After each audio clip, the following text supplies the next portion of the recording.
কাজটা রিজেক্টেড হওয়ার সম্ভাবনা 100%। আমরা খুব অনেস্টলি কাজটা করি, সো আমরা চাই যে আপনারাও সেই ব্যাপারটা নিয়ে অনেস্ট থাকবেন। যাই হোক, আমার কাছে যে ঘটনা রয়েছে সেই মানে আজকে বেশ কতগুলো ঘটনা আমি পেয়েছি, যে ঘটনার প্রত্যেকটাই আসলেই বিশ্বাস করাটা খুব কঠিন। বাট সেই ঘটনাগুলো আমি শেয়ার না করে পাচ্ছি না। আজকে একটু অন্যরকম, আজকে আবার একটু নিয়ম ভাঙবো এবং যেহেতু আমি বলেছি যে ভূতে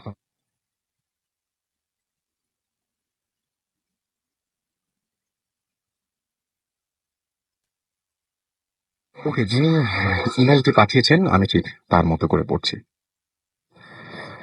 হ্যালো রাসেল ভাই, সালাম নিবেন, আশা করি ভালো আছেন। আমি জানি আপনি সবসময় ভালোর দলে থাকেন এবং থাকবেন। ভূত এফএম এর সকল লিসনার ও আমার ছেলে ওয়াসিফ, সে এখন হয়তো আমাকে শুনছে, সবাইকে আমার শুভেচ্ছা ও সালাম রইল।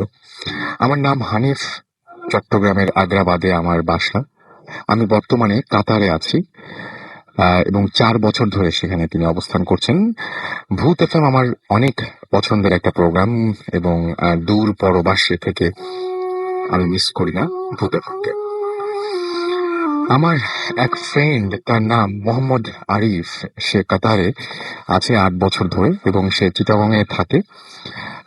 এবং আরিফ একটি গভর্নমেন্ট হসপিটালের অটোপসি ডিপার্টমেন্টে 6 বছর ধরে কাজ করছে। হসপিটালের নামটা তিনি লিখেছেন, আমি পড়ছি না। তার সাথে আমার পরিচয় গত 8-9 মাস ধরে। সে অনেক ব্যস্ত থাকে, তাই তার কাছ থেকে ঘটনা কালেক্ট করাটা অনেক কষ্টের ব্যাপার। তাছাড়া আমিও বেশ ব্যস্ত থাকি।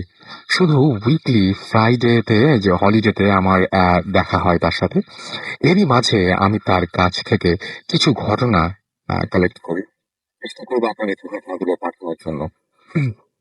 তাহলে ঘটনায় চলে যাই। ঠিক আরিফ যেভাবে বলেছে আমি সেভাবে বলছি। 2008-9-এর মাঝামাঝি সময়, সেদিন ছিল একটা এক্সটার্নাল পোস্টমর্টমের এক্সাম। এক্সামটা ছিল এক ফিলিপাইন লোকের এবং লোকটার এজ ছিল 30-35 বছর। আমার কাজ ছিল প্রথমে এক্সটার্নাল রিপোর্ট তৈরি করা। আমি যখন কাজ করার জন্য রুমে প্রবেশ করি, লাশটা একটা টেবিলের ওপর রাখা ছিল এবং সাদা কাপড় দিয়ে ঢাকা ছিল।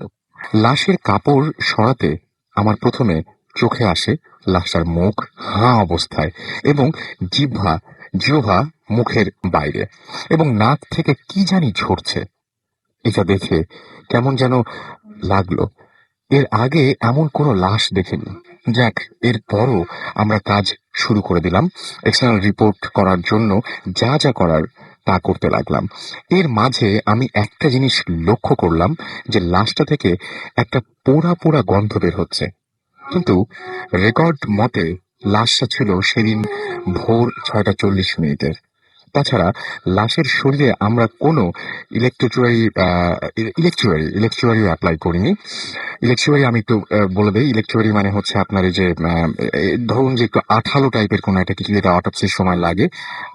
এটাকে মানে এটা একটা কেমিক্যাল টাইপের জিনিস, আমি যতদূর জানি আর কি। তাহলে এমন গন্ধ কেন বের হচ্ছে তা বুঝতে তা বুঝতে না বুঝতেই গন্ধটা আরো বেশি আসতে শুরু করলো। এরপরও আমি এত কিছু চিন্তা না করে আমার কাজ তাড়াতাড়ি শেষ করে রিপোর্ট সাবমিট করে বাসায় চলে যাই। বাসায় ফিরে রাত তখন 9টা 45। রাতের ডিনারটা হোটেলে শেষ করে কম্পিউটারে নিজের কিছু কাজ ছিল তা শেষ করে শুতে শুতে রাত তখন 12টা 45। এরপর আমার ঘুম ভেঙে যায় দরজার আওয়াজে। আমি শুনতে পেলাম কে যেন খুব জোরে জোরে লাথি মারছে আমার দরজায় এবং 5-6 জনের একটা দল ঘুম ঘুম করে আওয়াজ করছে। আমি বিছানা থেকে উঠে দরজার পাশে যেতে আমার নাকে খুব বেশি আতরের গন্ধ আসতে থাকে। তাড়াতাড়ি ডোর ক্যাম ডোর ক্যামেরাটা আচ্ছা ক্যামেরাটা তো দেখি, কিন্তু কিছু দেখতে পেলাম না। ডোর ক্যামেরায় দেখি কিন্তু কিছু দেখতে পেলাম না। এরপর একটু সাহস করে বলে উঠলাম, কে? এখানে একটা কথা বলে রাখা ভালো, যে আমার বাসাটা ছিল একটা মসজিদের পেছনে। এবং আশেপাশে তেমন কোনো বাড়ি ছিল না, নির্জন একটা এলাকা। এরপর কোনো কিছু শুনতে পেলাম না। আবার মনে হচ্ছে আমার এটা হ্যালুসিনেশন। আল্লাহর নাম নিয়ে আবারও আমি ঘুমিয়ে পড়লাম। আমি তখন অনেক গভীর ঘুমেছিলাম। হঠাৎ করে আমার ভীষণ ঠান্ডা লাগছিল, তাই চাদরটা নিতেই আমার চোখ পড়ল একটা দৃশ্য। দেখলাম আমার রুমের দরজা ওপেন, এমনকি মেইন ডোরটাও ওপেন। দরজার পাশে যেতেই আমার নাকে আবার সেই লাশের পোড়া গন্ধটা লাগছে, এবং একটু সামনে যেতেই আরো বেশি গন্ধ আসতে থাকে। মেইন দরজাটা বন্ধ করতে যেতেই দেখি অন্য দৃশ্য, যা দেখে আমি কোনো মতেই তার যা দেখার জন্য আমি রেডি ছিলাম না। আমি দেখি আমার মেইন ডোর থেকে একটু দূরে একটা লোক বসে বসে অনেকটা কান্নার মতো করে ঘুমাচ্ছে, এবং তার পাশে একটা কুকুর পড়ে আছে। লোকটি পড়ে থাকা কুকুরটার পেট চিরে তা থেকে কি যেন খাচ্ছে, যা সেই পুরো গন্ধটা, যা থেকে সেই পুরো গন্ধটা আসছিল। একটু পরে দেখি লোকটা আমার দিকে এক দৃষ্টিতে তাকিয়ে আছে। এরপর আমি সাথে সাথে আমার দৌড়টা বন্ধ করে রুমে চলে যাই। পরদিন আমি মসজিদের ইমামকে ঘটনাটা বলি, এবং উনি আমাকে বললেন যে তোমার বাসাটা ভালো না। এরপর থেকে আমি বাসাটা চেঞ্জ করতে গিয়েছিল। ঘটনা ভালো লাগে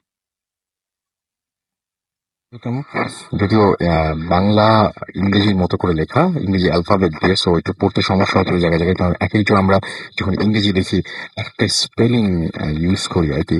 সো একটু সমস্যা হচ্ছিল, বাট আমার মনে হয় যে আহ, মানে এটা আপনার সবার অনেক এনজয় করেছেন।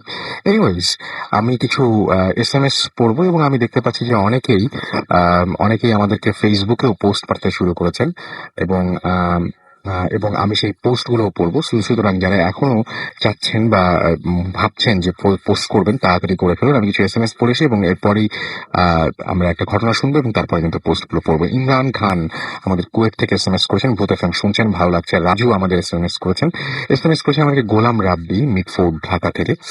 এবং আমাদেরকে আপনি বলছেন যে ভূত FM শোটা মানুষের মনের স্থান নিয়েছে।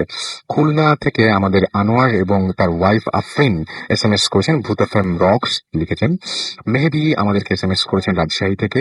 আমাদেরকে ডলি SMS করেছেন, এবং তিনি বলছেন যে ভয় মজা দুটোই লাগছে। হিমেল পান্ডে আমাদের SMS করেছেন, এবং SMS করেছেন আমাদেরকে জিয়া অনা সুইটি ময়মনসিং থেকে। আমাদেরকে জান্নাত রবিন SMS করেছেন আমাদেরকে হাসনাত চৌধুরী সিলেট থেকে। এছাড়াও ফারহান সিলেট থেকে আমাদের SMS করেছেন। FM জিয়ন আমাদের SMS করেছেন আমাদেরকে মোহাম্মদ হাবিল। SMS করেছেন জিহাদ আমাদেরকে মানিকগঞ্জ থেকে। রিশাদ জাহান মিতু আমাদের SMS করেছেন উত্তরখান থেকে। এছাড়াও আবিদ আমাদেরকে ভোলা থেকে SMS করেছেন। শামিমা গাজীপুর থেকে SMS করেছেন, এবং আমাদের SMS করেছেন জয় নাটোর থেকে। মুক্তি আমাদের SMS করেছেন রুবেল বয়রা খুলনা থেকে।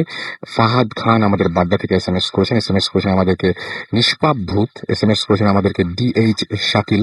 SMS করেছেন আমাদেরকে শুভ। এছাড়াও আমাদেরকে SMS করেছেন রহিমুল। জুয়েল SMS করেছেন আমাদেরকে, জুয়েল ম্যাক্স সিলেট থেকে। আমাদেরকে ওবায়দুল চট্টগ্রাম থেকে SMS করেছেন, আমাদেরকে SMS করেছেন দেখতে পাচ্ছি আমাদেরকে দীপন সাহা টিকাচুলি থেকে। আমাদেরকে উপসা জিঞ্জিরা থেকে SMS করেছেন। তানোর থেকে SMS করেছেন মুস্তাকিম। আমাদেরকে SMS করেছেন দেখতে পাচ্ছি দীপন নাইট রাইডার রাজশাহী থেকে আমাদের SMS করেছেন। চৈতি আমাদের SMS করেছেন সুমন দীপ্ত সহ আরো অনেকে। আপনি যদি SMS করতে চান তাহলে মোবাইলের মেসেজ অপশনে গিয়ে টাইপ করুন ফুর্তি, FORTI ফুর্তি, স্পেস দিয়ে লিখুন আপনার নাম, স্পেস দিয়ে আপনার মেসেজ পাঠিয়ে 9840 নাম্বারে। আমরা একটু পরেই একটা ঘটনা শুনবো, এবং তারপরে আবার ফেসবুকের পোস্টে যাব। এর মাঝখানে একটু বলে রাখি যে এই মুহূর্তে যিনি আমাদের এখানে উপস্থিত হয়েছেন, আমাদের এখানে প্রত্যেকেই কিন্তু উপস্থিত হন আপনাদের সাথে ঘটনা শেয়ার করার জন্য, এবং আমরা অনুরোধ করি সেই অনুরোধটা ফেলতে পারেন না, এবং অনেক কষ্ট করে কিন্তু এখানে আসতে হয়। এবং মানে কি বলবো যে জাস্ট যারা আসেন তারা শুধুমাত্র একটা ভূত ফিল্মের প্রতি ভালোবাসা বা টান, যেটাই বলেন না কেন, সেই ভালোবাসা বা টান থেকে আসেন। সো তাদেরকে আরো একবার ধন্যবাদ জানাচ্ছি। এবং কেন ধন্যবাদ জানাচ্ছি, এখন যিনি এসছেন তিনি সরাসরি সিলেট থেকে এসেছেন, এবং সিলেট থেকে স্টেশন থেকে সরাসরি এসেছেন। আপনার নামটা একটু প্লিজ বলবেন। হ্যালো, আসসালামু আলাইকুম। আচ্ছা, আপনি ওয়ালাইকুম সালাম। আপনি তো মনে হয় সরাসরি স্টেশন থেকে এখানে আসছেন। আমি সরাসরি স্টেশন থেকে। ওকে, ফাইন। আপনার নামটা একটু সবাইকে আরেকবার বলেন। হ্যাঁ, আমার নাম সাদিয়ান। আমি সিলেট থেকে আসছি। ওকে, আমরা আপনার ঘটনায় চলে যাই। ওকে, আমার কাজিনেরটা দিয়ে শুরু। জি প্লিজ। Okay, thank you. তো ঘটনাটা আজ থেকে প্রায় 2 মাস আগে ঘটনা। আমার কাজিন পুরান ঢাকার ওয়ারিতে থাকতেন।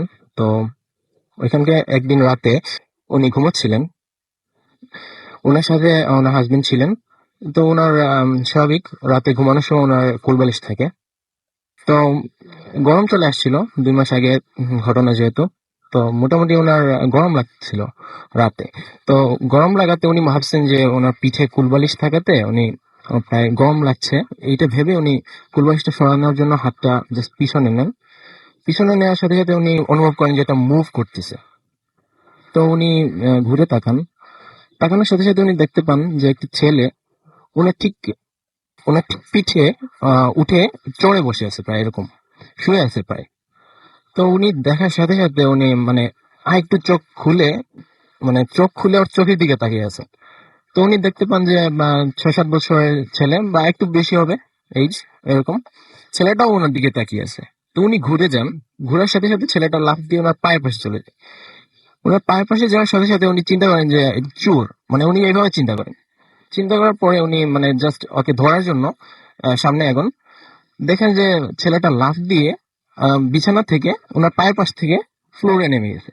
তো ফ্লোরে নামার সাথে সাথে উনিও ছেলেটার ইয়েতে চলে যান, পজিশনে, পায়ের পাশে, মানে বেডের কর্নারে। ওইখানে যাওয়ার পরে উনি দেখতে পান যে জাস্ট ওনার চোখের সামনেই ছেলেটা জাস্ট ভেনিশ, মানে ধোয়ার মতো নাই হয়ে গেছে। তো এটা দেখার পরে আর উনি মানে ওনার সেন্স কাজ করে না যে এটা কি ঘটলো। উনি ভাবেন যে কিছু একটা তো ঘটছে, উনি জাস্ট আবার শুয়ে পড়েন। সকালে তারপরে উনি ওনার হাজবেন্ড এবং সবার সাথে শেয়ার করেন। পরে উনি বুঝতে পারেন না ঘটনা কি, এটা বাসার কোনো সমস্যা কিনা। উনি প্রায় বেশ কয়েক বছর যাবত এখানে আছেন। তো বর্তমানে উনি বাসাটা ছেড়ে দিচ্ছেন, এই মাসে উনি অলরেডি ছেড়ে দিচ্ছেন বাসা। অনেক ধন্যবাদ আপনাকে আপনার ঘটনার জন্য। আমরা আবারও আপনার কাছে ফিরে আসব। তার মাঝখানে আমরা আরেকজনের ঘটনা শুনবো। এবং আমরা এখন যেটা করব সেটা হচ্ছে কিছু ফেসবুকের পোস্ট আমরা পড়ে আসব। আচ্ছা, ফার্স্ট স্টোরিটা কারো ভালো লেগেছে, কারো ভালো লাগেনি। যেমন হচ্ছে আমাদেরকে আল সাকিব রহমান এসএমএস পোস্ট করেছেন ফেসবুকে এবং তিনি বলেছেন যে প্রথমটা তেমন একটা ভালো না। আবার এর পরপরই একটা পোস্ট আছে মাহমুদুল হাসান, তিনি লিখেছেন রাসেল ভাই খুব ভালো লাগলো। আমাদেরকে প্রিন্স রুবেল রহমান লিখেছেন যে first story was very nice. আমাদেরকে ফয়জুর রহমান রুবেল লিখেছেন ভালো হয়েছে। সোহেল রানা আমাদের লিখেছেন যে ইমেলটা অসম। আমাদেরকে আরিফ এসএমএস করেছে এবং তিনি বলছেন যে প্রথম এসএমএস না, এখানে পোস্টগুলো আমি পড়ছি। প্রথম ঘটনাটা মোটামুটি ভালো ছিল, আরো ভালো ঘটনা এক্সপেক্ট করছি। আমাদেরকে ইমাদ খান লিখেছেন যে আই লাভ ভূত এফএম। আমাদেরকে এছাড়াও এসএমএস এখানে পোস্ট করেছেন দেখতে পাচ্ছি দিওয়ানা রাকিব, নাইস স্টোরি। আমাদেরকে মিরাজুল ইসলাম প্রিন্স লিখেছেন যে আজকে ভূত এফএমটা জমবে মনে হয়। এবং আরো অনেকেই আমাদেরকে এখানে কিন্তু পোস্ট করেছেন। আপনি ঢুকে নিজেও পড়তে পারেন পোস্টগুলো এবং আপনি সেখানে রিপ্লাইও লিখতে পারেন। এবং আমরা সবসময় কনফিউজ থাকি একটু যে কারো একটা ঘটনা ভালো লাগে, কারো ঘটনা ভালো লাগে না। আসলে দেখা যায় যে এক একজনের কাছে এক একটা ধরনের ঘটনা ভালো লাগে। তো আমরা যার যে ঘটনাতে বেশি ভোট পড়ে বা যে টাইপের ঘটনা বেশি ভোট পড়ে সেই টাইপের ঘটনাগুলো বেশি সিলেক্ট করি। সো আপনাদের মতামত কিন্তু খুব জরুরি। আপনারা অবশ্যই ফেসবুকে আমাদের সাথে কানেক্টেড থাকবেন। আমরা চলে যাচ্ছি আমাদের পরবর্তী জনের কাছে এবং আমি এখন যার সাথে কথা বলবো তিনি ঢাকা শহরকে অনেক আগে থেকে দেখছেন এবং আমরা যারা এখন যে ঢাকা শহর দেখছি বিভিন্ন এলাকা যেভাবে দেখি তখন সেই এলাকাগুলো এরকম ছিল না, একটু অন্যরকম ছিল। এবং তিনি যেটা বলছিলেন যে তাদের সম্ভবত পল্লবীতে সেকেন্ড বাড়ি আছে। আপনার আমি বরং আপনার নামটা আগে শুনে ফেলি। আপনার নামটা একটু প্লিজ বলবেন। থ্যাংক ইউ রাসেল ভাই, আমি তাওহিদ, আমি এসেছি মিরপুর থেকে, মিরপুর পল্লবী এলাকা থেকে। আপনি বলছিলেন যে আপনাদের বাড়িটাই ওই এলাকায় সেকেন্ড বাড়ি ছিল। অ্যাকচুয়ালি তা না, মানে আমি যে ঘটনাটা বলেছিলাম আর কি, যে মেয়েটার ব্যাপারটা, জি। ওদের যে বিল্ডিংটা হলো ওটাই ওই এলাকার সেকেন্ড বিল্ডিং ছিল। আচ্ছা, ওইটা সেকেন্ড বিল্ডিং হ্যাঁ, এর আগে কোনো বিল্ডিং Building ছিল একটা না। ছিল, আর কোনো বিল্ডিং ছিল না। তাহলে আমরা ঘটনাটা শুনে আসি। আচ্ছা, তো অ্যাকচুয়ালি ঘটনাটা হলো যে আমাদের এলাকার মেয়েটা নাম রুমানা। তো তার বাবা ছিল আমাদের ওখানে বড় ঈদগার ইমাম আর কি, এবং তিনি বেশ ধনাঢ্য ব্যক্তি ছিলেন ওখানে। তো সেই হিসাবেও তাকে সবাই চিনতো। তো সেই মেয়েটাকেও সবাই চিনতো আর কি। তো খুব ভালো মেয়ে, ভালো স্টুডেন্ট। প্লাস আমরাও ছোটবেলায়, মানে এটা ঘটনাটা ধরেন 85, 6, 7 এই দিকটার আর কি। জি। তো তার বাসার অপোজিটে আবার আমার নানির বাসা। তো সেখানে আমাদের রেগুলার যাতায়াত ছিল। তো সেই ক্ষেত্রে ওর বাসাতেও যাওয়া হতো। সেখানে আমি যেতাম, আমার মাও যেত। এবং ওদের বাসায় আবার একটা পেয়ারা গাছ ছিল, তখন ওদের বাসাটা একতলা ছিল আর কি। জি। তো পরবর্তীতে সেই বাড়িটা বিল্ডিং করা হয়। তো বিল্ডিং করার জন্য বাড়িটা ভাঙা এবং গাছ কেটে ফেলা সবই করা হয় আর কি। তো বিল্ডিং কনস্ট্রাকশন অবস্থায় তার মায়ের কাছে কয়েকবার স্বপ্ন হয়েছিল আর কি, স্বপ্ন দেখেছিল যে তাকে ওয়ার্ন করা হচ্ছিল যে বাড়িটা ভেঙে তুমি ঠিক করোনি, এর জন্য চড়া মূল্য দিতে হবে আর কি। তো যাই হোক, শেষ পর্যন্ত বিল্ডিংটা হয়, ওটা 6 তলা বিল্ডিং। তো বিল্ডিংটা কমপ্লিট হওয়ার কিছুদিনের মধ্যেই যে ইনসিডেন্টটা ঘটে, যে মেয়েটা বিল্ডিং এর ছাদ থেকে পড়ে মারা যায়। কিন্তু তার মৃত্যুটা একটু রহস্যজনক, কি কারণে তার মায়ের কাছ থেকে আমাদের পরে শোনা আর কি, যে আমার মা শুনতে পেয়েছিল তার মায়ের কাছ থেকে যে যেদিন তার মৃত্যুর ঘটনাটা ঘটে সেই দিন রাত 8:30টার দিকে তখন কারেন্ট চলে যায়। যাওয়ার পরে সেই মেয়েটা তার মায়ের হাতে খাবার খাচ্ছিল, ভাত খাচ্ছিল। ঠিক সেই সময় বাড়ির ছাদ থেকে একটা আসে, মানে ওই মেয়ের নামে ডাক আসে, ওকে ডাকে। এবং ডাকে কারা? ওরই খেলার সাথী, ওদের পাশের বাসার শাওন কাকুর 2 ভাই বোন, তাদের 2জনের ভয়েসে আসে ছাদ থেকে ওকে ডাকছে। এবং এই শব্দটা, এই ডাকটা ওর মাও শুনতে পায়। শোনার পরে সে অনেকটা পাগলের মতোই, ওদের বাসা ছিল 3 তলায়, 3 তলা থেকে 6 তলা ছাদে চলে যায়।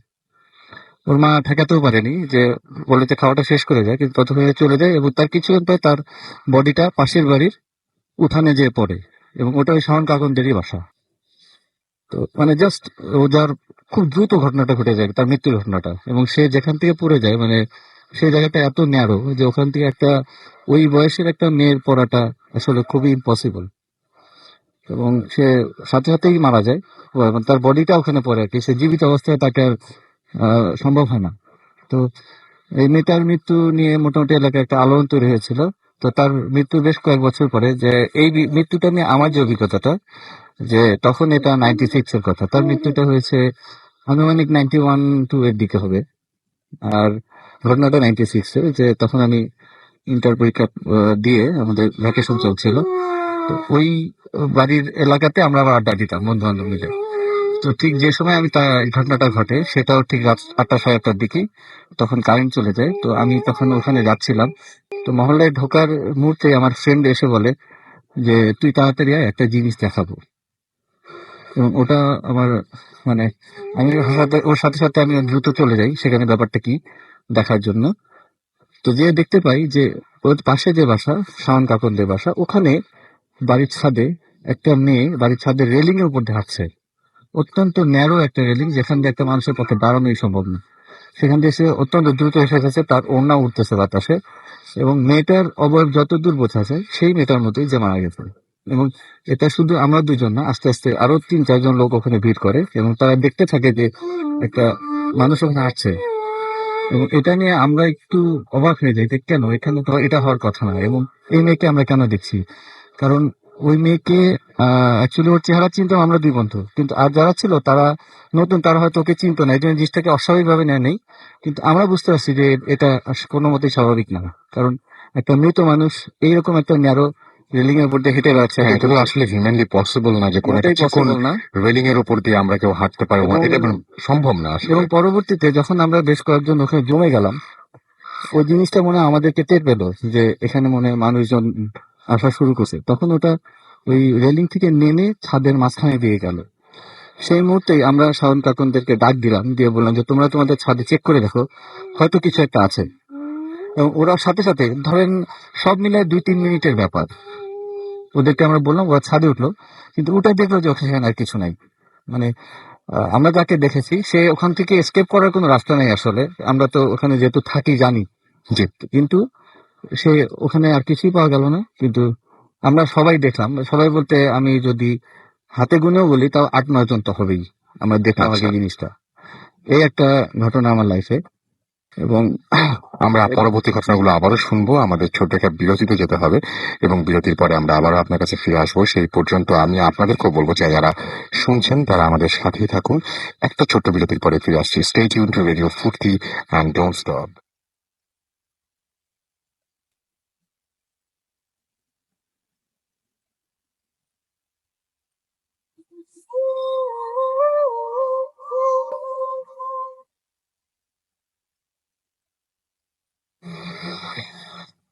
আপনারা সবাই জানেন যে ভূত এফএম এখন অন্যরকম উইথ গ্রামীণ ফোন, এবং আপনারা যদি আনফরচুনেটলি আজকের এই এপিসোডটি মিস করে ফেলেন তাহলে কি করতে হবে, 404088 আপনাদের ডায়াল করতে হবে আপনাদের গ্রামীণ ফোন নাম্বার থেকে, এবং তারপরে দেখবেন যে আপনারা খুঁজে পাবেন এই এপিসোডটি, এবং যে এপিসোডটি আপনি মিস করেছেন বা যে এপিসোডটি আপনি আবারও শুনতে চান সেটা আপনি সেখান থেকে শুনে ফেলতে পারবেন।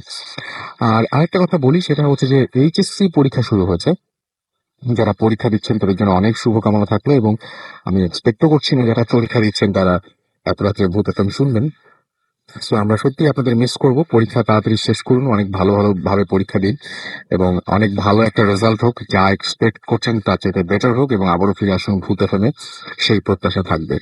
আমাদের কাছে বেশ কিছু এসএমএস রয়েছে। নাসির খান, আতিফ, আসিফ, দুলাল আমাদের এসএমএস করেছেন গাজীপুর থেকে, এবং আমাদেরকে টিম এক এসএমএস করেছেন হোসাইন রামপুরা থেকে, এবং আজকের ঘটনাগুলো অসাম লিখছেন। সিমি লিখেছেন, কি লিখেছেন পড়তে পারলাম না। ইউসুফ খান ময়মনসিং থেকে আমাদের এসএমএস করেছেন, এবং তার এক্সাম চলছে তবুও ভূত এফএম শুনছেন। ও না, এটা আমি চাচ্ছি না আসলে যে আপনারা করেন। আসিফ আমাদেরকে কাজলা থেকে এসএমএস করেন, কাজলা রাজশাহী থেকে। পাপড়ি আমাদের এসএমএস করেছেন ভূতের গলি থেকে, ছোট ভাই।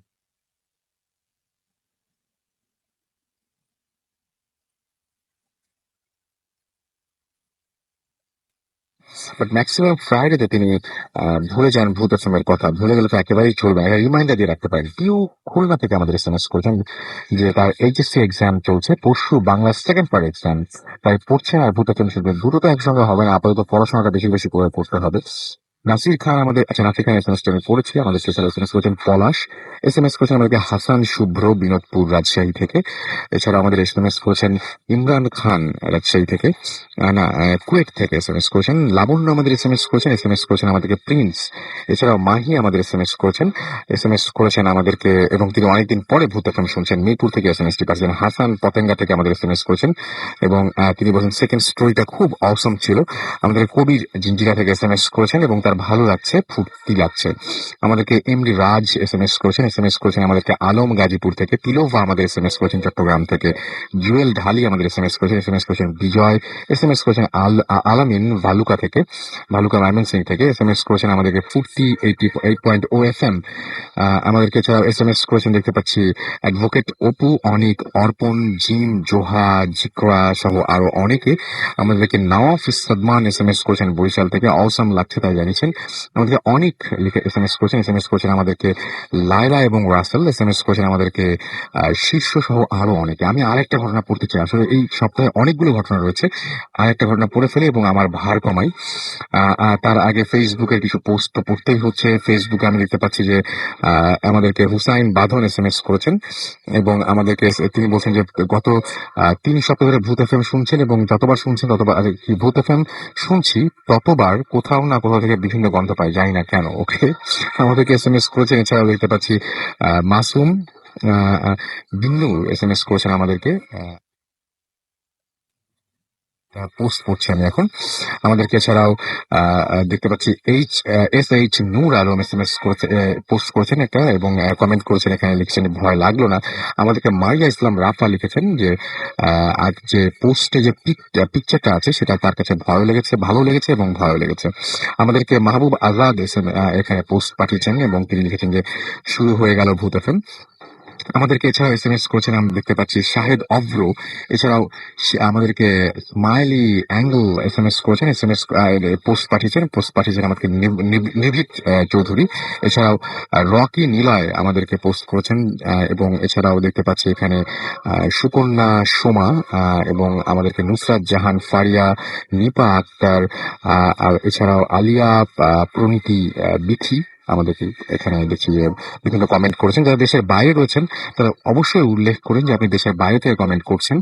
সেক্ষেত্রে আমরা আপনাদেরটা বুঝতে পারবো যে আপনারা দেশের বাইরে থেকে শুনছেন, এই মুহূর্তে আমাদের সাথে আছেন। এবং যারা এখানে বিভিন্ন কমেন্ট করছেন তারাও জানতে পারবেন যে আপনাদের সাথে একটা জানতে পারবেন যে দেশের বাইরে থেকেও যারা ঘটনা পাঠান তারা তারা তারা হয়তো একটা ইন্টারেকশন তৈরি হবে আর কি। এনিওয়েজ, আমি একটা ঘটনা পড়ে ফেলতে চাই, এবং আমার কাছে এই ঘটনাটা রয়েছে এবং আমার কাছে খুব ভালো লেগেছে। আমি জানি না যে ঘটনাটা আপনাদের কতটা বিশ্বাসযোগ্য মনে হবে জানি না, কিন্তু আমি বলে দিচ্ছি যে যিনি ঘটনাটি পাঠিয়েছেন, তা আমার কাছে বেশ অদ্ভুত লেগেছে এই ঘটনাটা। অলরাইট, প্রিয় রাসেল ভাই, আশা করি ভালো আছেন। আমি জানি আপনি সবসময় ভালোর দলে। আজকে যে ঘটনাটা শেয়ার করবো সেটা আমার সাথে ঘটা একটা ঘটনা। ঘটনাটা যদি ভালো লাগে তাহলে পড়ে শোনাবেন। ঘটনাটা ভয়ের কিনা জানি না, এটা আমি সম্পূর্ণ ভূত এফএমের লিসনারদের উপরে ছেড়ে দিলাম, কিন্তু এই ঘটনার ব্যাখ্যা আমি আজও খুঁজে পাইনি। মর্গ সম্পর্কে অনেক ভয়ের ঘটনা শুনেছি আব্বু, কাকা এবং আরো অনেকের কাছে, কিন্তু একদিন এমন কিছু আমার সাথে ঘটবে তা কখনো কল্পনা করিনি। জানি রাখা ভালো যে আমার বাবা যে কোনো একটা মেডিকেলের একজন সরকারি কর্মচারী। আমাদের একটা ব্যবসা ছিল যা বিদায় স্টোর নামে পরিচিত। বিদায় স্টোর হলেও সেখানে শুধুমাত্র মরা লাশের বাক্স বিক্রি করা হতো, কারণ আমাদের মূল ব্যবসা ছিল মেডিকেল মর্গে বাক্স পাইকারি বিক্রি করা, এই জন্য অন্য কিছু বিক্রি করার প্রয়োজন ছিল না।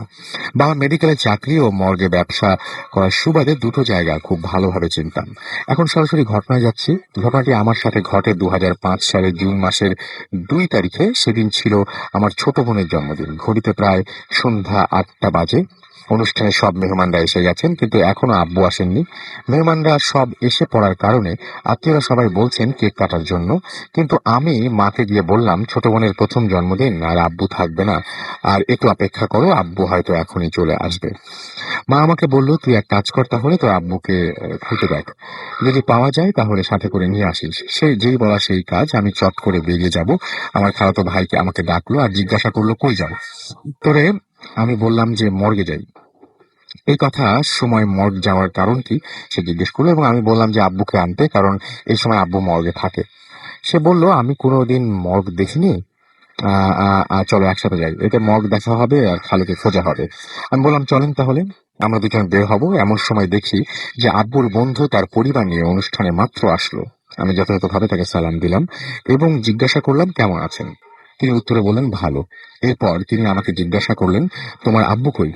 আমি বললাম যে আব্বু এখনই এসে পড়বেন, আপনারা ভেতরে বসেন। এই কথা বলে মর্গের উদ্দেশ্যে আমি আর আমার ভাই রওনা দিলাম। আমরা সরকারি কোয়ার্টারে থাকি, তাই কোয়ার্টারের মেইন গেটে গেলাম এবং মর্গে যাওয়ার জন্য একটা রিক্সা ভাড়া করলাম। রিক্সাওয়ালাকে বললাম যে যাবো আর আসবো, আর তোমার যা ভাড়া সেটা তুমি পাবে। এই বলে রিক্সায় উঠলাম, আর রিক্সায় উঠে ভাইকে বললাম যে মর্গে অনেক লাশ দেখে আবার ভয় পাবেন না তো? উত্তরে ভাই বললেন যে না, যেখানে মেডিকেলে যেতে সাধারণত 12 থেকে 15 মিনিট সময় লাগে, সেখানে রিক্সা দ্রুত চালানোর কারণে 7-8 মিনিট সময় লাগলো। মেডিকেলের মর্গে গেটে যেতে রিক্সাওয়ালা আমাকে জিজ্ঞাসা করলো, মামা এখানে থামবো? আমি বললাম যে মামা আর একটু ভেতরে যাও। রিক্সাওয়ালা তখন মর্গের গেটের থেকে আর একটু ভেতরে গেল এবং আমি আমার ভাই রিক্সা থেকে নামলাম। আমি আমার ভাইকে বললাম যে আপনি একটু দাঁড়ান, আমি আব্বুকে খুঁজে দেখি, আর আব্বুকে খুঁজে পেলে আব্বু আমার থেকে আপনাকে সম্পূর্ণ মর্গ ভালো করে দেখাতে পারবে। এই বলে আমি 20 কদম দূরে মর্গের প্রধান কেচি গেটের সামনে যেতে যেতে যখন যা দেখি তা দেখে আমি বিশ্বাস করতে পারলাম না। কারণ আমি আব্বুর যে বন্ধুকে মর্গে আসার সময় অনুষ্ঠানে দেখলাম, সালাম দিলাম, দেখি সে আমার থেকে সামনে মর্গের কেচি গেটের বাইরে দাঁড়িয়ে আছে এবং আমার দিকে এক নজরে তাকিয়ে আছে। নিজেকে বিশ্বাস করতে কষ্ট হচ্ছে, কারণ সে মর্গ সম্বন্ধে জানে না, অথচ সে মর্গের বাইরে আমার সামনে দাঁড়িয়ে। আমি তাকে আসার সময় বলে আসিনি যে মর্গে যাচ্ছি, আর তার জানার কথাও না যে আব্বু এ সময় মর্গে থাকে। তাহলে সে এখানে এ সময় কি করছে, আর সে অনুষ্ঠান থেকে আমাদের আগে এখানে কিভাবে আসলো? আমার ক্যালকুলেশন অনুযায়ী তার এখানে আমাদের আগে আসার কোনো কথা না, কারণ আমি তাদেরকে অনুষ্ঠানে রেখে সরাসরি রিক্সা নিয়ে মর্গে আসি। আব্বুর বন্ধু যদি অনুষ্ঠান থেকে মর্গে আসে তাহলে কমপক্ষে 5 মিনিট দেরি হবে আমাদের থেকে, কিন্তু সে আমাদের আগে পৌঁছে গেছে। এসব ভেবে আমার ভয় হতে লাগলো, আর আমি মনে করলাম যে আব্বু অনেক সময় মর্গে অনেক ভয়ঙ্কর ঘটনা বলেছেন আমাদের কাছে। এমন সময় আমার ভাই এসে আমাকে পেছন থেকে ধরলো আর জিজ্ঞাসা করলো, কিরে এখানে দাঁড়িয়ে আছিস কেন? আর ওনার না আসার ওনার আর ওনার ওনারে না আমরা আসার সময় অনুষ্ঠানে দেখে আসলাম, মানে ওনাকে যে আমরা আসার সময় অনুষ্ঠানে দেখে আসলাম, উনি এখানে কেন? আর এত তাড়াতাড়ি সে আমাদের আগে কিভাবে আসলো? আমি তখন মর্গে আশেপাশে লক্ষ্য করলাম এবং দেখি যে অন্য দিনের তুলনায় আজকে মর্গে তেমন কোনো লোক দেখা যাচ্ছে না। আমি বুঝতে পারলাম যে এটা আব্বুর বন্ধু না, বরং অন্য কিছু। আমি আমার ভাইকে বললাম, তাড়াতাড়ি রিক্সায় ওঠেন। সে বলল, কি হয়েছে? তাছাড়া খালুকে খুঁজবি না? এক কাজ কর, ওনাকে জিজ্ঞাসা কর খালুকে দেখেছে কিনা। আমি বললাম, ভাই তাড়াতাড়ি চলেন তো। এই বলে রিক্সায় উঠলাম আর রিক্সাওয়ালাকে বললাম, কোয়ার্টারে চলো। রিক্সায় উঠে আর পেছনে ফিরে তাকানোর সাহস পেলাম না। আমি রিক্সায় চুপ করে বসে আছি আর আমার ভাইয়াকে জিজ্ঞাসা করলাম যে কি হয়েছে, তোর তোর এমন করলি কেন? খালুকে খুঁজলি না কেন? আর ওই লোকটাকে জিজ্ঞাসা করলেও তো কিছু জানা যেত। আমি বললাম, কারে জিজ্ঞাসা করব? ভাই বলল যে মানে আমি বললাম যে হ্যাঁ, সে আব্বুর বন্ধু রূপ ধরে মর্গের গেটে দাঁড়িয়েছিল, কিন্তু আপনি আমার সাথে থাকার কারণে হয়তো আমার কোনো ক্ষতি করতে পারেননি। ভাই এসে বলল যে জল জলে মানুষকে ভূত বানিয়ে দিলা, তুমি ভয় পেয়েছো তাহলে? আমাকে বললেই পারতা, আমি গিয়ে জিজ্ঞাসা করতাম খালুকে দেখেছে কিনা। আমি ভাইকে বললাম যে এই এলাকা আমি আপনার থেকে ভালো চিনি, তার কোনোভাবেই আমাদের আগে আসা সম্ভব না। আর তাছাড়া সে তো আমাকে চেনে, তাহলে সে আমার সাথে কোনো কথা না বলে দাঁড়িয়ে আছে কেন? এই বলে রিক্সা কোয়ার্টারের গেটে এসে থামলো এবং আমরা ভাড়া মিটিয়ে অনুষ্ঠানে ঢুকে দেখি আব্বু এসে গেছে, এদিকে কেক কাটা হয়ে গেছে আর খাবার খাওয়া শুরু হয়ে গেছে। তখন আমিও আমার ভাই দুজনের চোখে পড়লো যে আব্বুর বন্ধু খাবারের টেবিলে বসে আছে আর তার খাবার খাওয়া প্রায় শেষ। আমার ভাই দেখে অবাক যে এটা কি করে সম্ভব, যাকে একটু আগে মর্গে দেখে এসেছি দাঁড়িয়ে থাকতে, সে কিভাবে আমাদের আগে এখানে এসে খাবার শেষ করে। আমি তখন ভাইয়ের চেহারা দেখে বুঝলাম সে ভয় পেয়েছে। এরপর আমি আব্বুকে ডাক দিলাম এবং আব্বুকে সাথে নিয়ে তার বন্ধুর কাছে গেলাম এবং তাকে জিজ্ঞাসা করলাম যে কাকা, আপনি মর্গে গিয়েছিলেন? আপনি মর্গে কি করছিলেন আর আমাকে দেখে কোনো কথা বলেন নাই কেন? আব্বুর বন্ধু অবাক।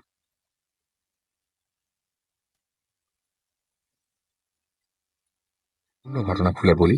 আব্বু তখন আমাকে বলে যে আজকে মর্গে একটা সমস্যায়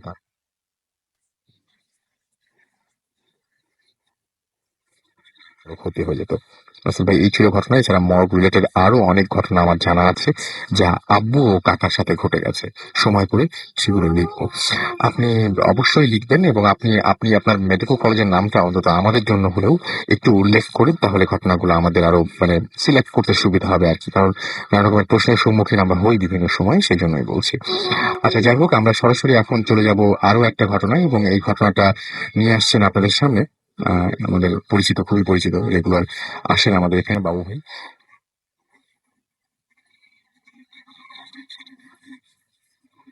তিনি শুরু করছেন। আজকের এই ঘটনাটা বাবু ভাই কোন জায়গা থেকে আমরা শুনি? একটু রাসেল ভাই, এই ঘটনাটা ময়মনসিং এর। আচ্ছা, আমরা শুনি। একটা ময়মনসিং এর ঘটনা। ঘটনা আমার সাথে শেয়ার করেছে জোনায়েদ রহমান।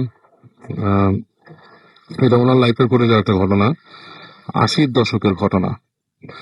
তো ঘটনা হচ্ছে এরকম, উনি ওই সময় আপনার এইচএসসি পাস করে বন্ধুর সাথে বেড়াতে যান আপনার ময়মনসিং এলাকায়। তো সেখানে যাওয়ার পরে ওনার বন্ধুর বাসা ছিল বেশ পুরাতন এবং আপনার আহ মানে ওই এলাকায় নাকি অনেক বাড়ি ঘড়ি আছে যেগুলো আপনার বেশ পুরাতন তৈরি করা আর কি। এনিওয়ে, তো বন্ধুর সাথে উনি ঘোরাফেরা করেন ওখানে এবং ওখানে নদীর পাড়েও হাঁটেন এবং জায়গাটা উনি খুব এনজয় করেন আর কি। তো এক সময় মানে বন্ধু বলে যে আমার নানা বাড়ি আছে এখানে আরো আপনার একটু গ্রাম্য এলাকায় আর কি, মানে জায়গাটা আরো ভেতরে আর কি, তুই যাবি? তখন সে বলে যে হ্যাঁ, ওখান থেকে ঘুরে আসা যায়। বলে কি কি আছে?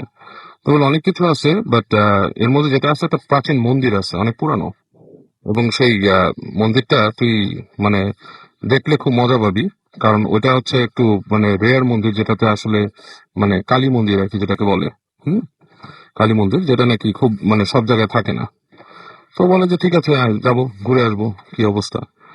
তো ওর বন্ধুর সাথে রওনা দেয় ওখান থেকে এবং বেশ লং এরিয়া আর কি পার হওয়ার পর সামওয়ার অ্যারাউন্ড মানে বর্ডারের কাছাকাছি কোন একটা জায়গায় এই গ্রামে তারা যায়। তো ওখানে যে থাকে তখন অলরেডি সন্ধ্যা হয়ে গেছে। তো ঘোরাঘুরি করার কিছু নাই, তারপরে বের হয়। বের হওয়ার পর বন্ধু তাকে নিয়ে যায় যে আপনার চায়ের দোকানে যে চা খায় এবং তখন জিজ্ঞেস করে যে আমি মন্দিরটা দেখতে চাই। তো বলে রাতের বেলা তুই কি দেখবি, অলরেডি রাত হয়ে গেছে। আর ওই সময় অ্যাকচুয়ালি এত মানে আপনার গ্রাম অঞ্চল, তারপর বর্ডারের কাছে এত বেশি ফ্যাসিলিটেড ছিল না, বিদ্যুৎ টিদ্যুৎ ছিল না আর কি।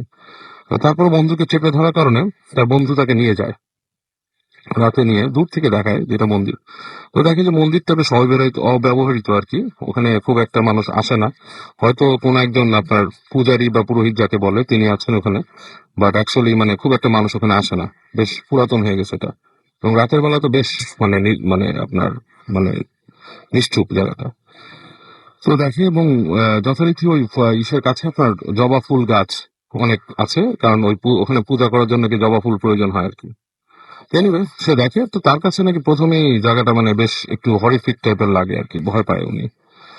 তো চলে আসে, অ্যান্ড একটা কিউরিয়াসিটিও তার মধ্যে ঢোকে, খুব মানে বেশি রকমের কিউরিয়াসিটি, যে মানে জায়গাটার সম্বন্ধে সামহাও মানে তাকে কেউ একদিন কল করতেছে এরকম তার ফিল হয়, যে ওখানে যেতেই হবে। মানে অস্থির একটা ফিলিংস তার ভিতরে হয়। তো যাই হোক, রাতটা সে কোনো মতে পার করে। দিনের বেলা সে ফার্স্ট যে কাজটা করে, সে ওই এলাকায় চলে যায়, বন্ধুকে না বলি সে হেঁটে হেঁটে ওখানে চলে যায় রাস্তা খুঁজে। তো যে দেখে যে যেখানে তারা চা খেয়েছিল সেই দোকানটা তখনও খোলা। তো ওখানে বসে বসে চা খেয়ে ওই একে জিজ্ঞেস করে যে এই মন্দির কতদিন ধরে আছে।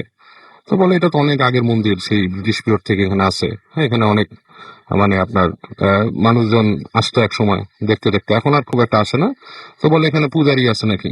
তো বলে যে হ্যাঁ, এখানে পূজারি আছে, তিনি মানে আপনার সবসময় মানে ই করে না, এবং মন্দির সবসময় খোলাও হয় না, এটা স্পেশাল পূজা পার্বণের জন্য এটা খোলা হয়। তো উনি ওখানে হেঁটে যায়, হেঁটে যেয়ে ওই মন্দিরের কাছে দেখে যে আপনার অনেক গাছগাছালি আছে এবং আপনার ফুলের গাছ টাছ, এবং কাউকে পায় না উনি। মন্দিরের চত্বর যেটা সেটা আপনার খালি পড়ে আছে, দরজা বন্ধ করা, দেখার কিছু নাই। তো তখন থেকে নাকি সে একটা মানে আজও ফিল করতে থাকে যে টু গো ব্যাক, মানে বারবার ওখানে যাওয়ার। তো উনি চলে আসে, ওয়েট করে, দুপুরবেলা আবার যায়। দুপুরবেলা যে সে দেখে যে ওখানে মন্দিরের যে দরজাটা সেটা খোলা, সেটা আপনার লাগানো নাই, সেখানে তালা নাই। তো সে কি করে মন্দিরের চত্বরে যায়, চত্বরে যে সে আপনার একবার সে ঢুকে যেতে যায়, পরে সে চিন্তা করে যে তার পায়ে জুতা, সে জুতাটা খুলে নিজের মন থেকেই মানে সে ফিল করে যে he has to remove the shoes. জুতাটা খুলে সে ভেতরে ঢুকে। তো ভেতরে ঢুকে সে প্রথমেই যখন দরজাটা খুলে ঢুকে সেটা ধাক্কা খায়। সেখানে আপনার মূর্তিটা আছে, কালীর মূর্তি, জাস্ট জায়গা মতো রাখে, এবং মূর্তিটা দেখে সে একটা ভয় ফিল করে ভেতরে, প্রচন্ড রকমের ভয়। সামথিং অ্যাকচুয়ালি সে মানে তার ভাষাতে হচ্ছে যে আহ, সময়টা ছিল দুপুর বেলা, মানে ভর দুপুর, এবং তার সাথে কেউ নাই, সে একা গেছে এবং ওখানে কাউকে পায়ও নাই সে। হঠাৎ করে সে মন্দিরটাকে মানে মূর্তিটা দেখে ভয় পেয়ে যায়। মানে অনেকেই হয়তো জানেন আপনারা যে কালী মূর্তি সাধারণত জীব বের করা থাকে, এবং পুরো কালো রঙের মূর্তি ছিল সেটা। তো দেখি প্রচন্ড একটা ভয় তাকে গ্রাস করে, এবং মনে হচ্ছে সে গরমের মধ্যে সে মানে আপনার ঠান্ডা লাগা শুরু করে, এরকম একটা ফিলিংস তার ভেতরে। তো সে কি করে, সেখানে থাকতে পারে না, সে বের হয়ে আসতে থাকে। তো যখন সে পেছন ফিরে বের হয়ে আসে, তখন নাকি তার কানের কাছে ফিস ফিস করে কে জানি বলে কই যাস। সে মানে একদম আরো মানে ই হয়ে যায়, আপনার ভয়ে শক্ত হয়ে যায়। এবং সে মন্দির থেকে নামার পরেই দেখে একটা বড় সাপ ওই জায়গায় বেরোচ্ছে, এবং সাপটা নাকি ওই জায়গায় দাঁড়াই ছিল তাকে দেখে, মানে নড়ছেও না চড়ছেও না, মানে পনা তুলে দাঁড়ায় আছে। এনিওয়ে, সামহাও সে ম্যানেজ টু কাম ব্যাক, এবং মানে বেশ ঘোর লাগা অবস্থায় সে ফিরে আসে বাসায়। এসে তার খুব মানে শরীর খারাপ হয়, জ্বর আসে।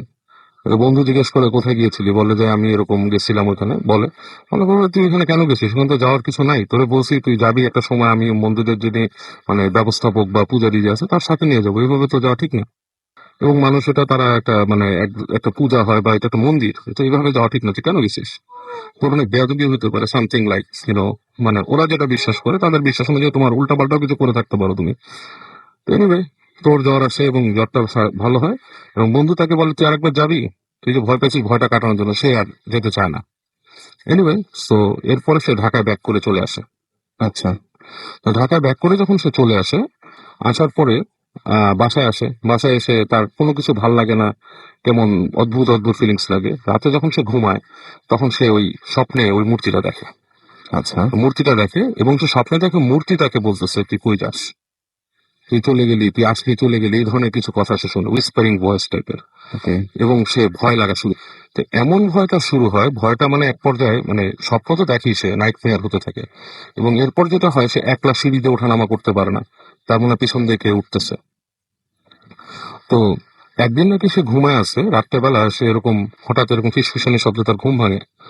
তো ঘুম ভাঙার পর সে তাকায় দেখে যে ঠিক তার রুমের দরজার সামনে ওই কালী মূর্তি দাঁড়ায় আছে, এবং এটা দেখে সে চিৎকার করে ওঠে প্রচন্ড। চিৎকার করার পর তার বাসার মানুষজন আসে, কি ব্যাপার।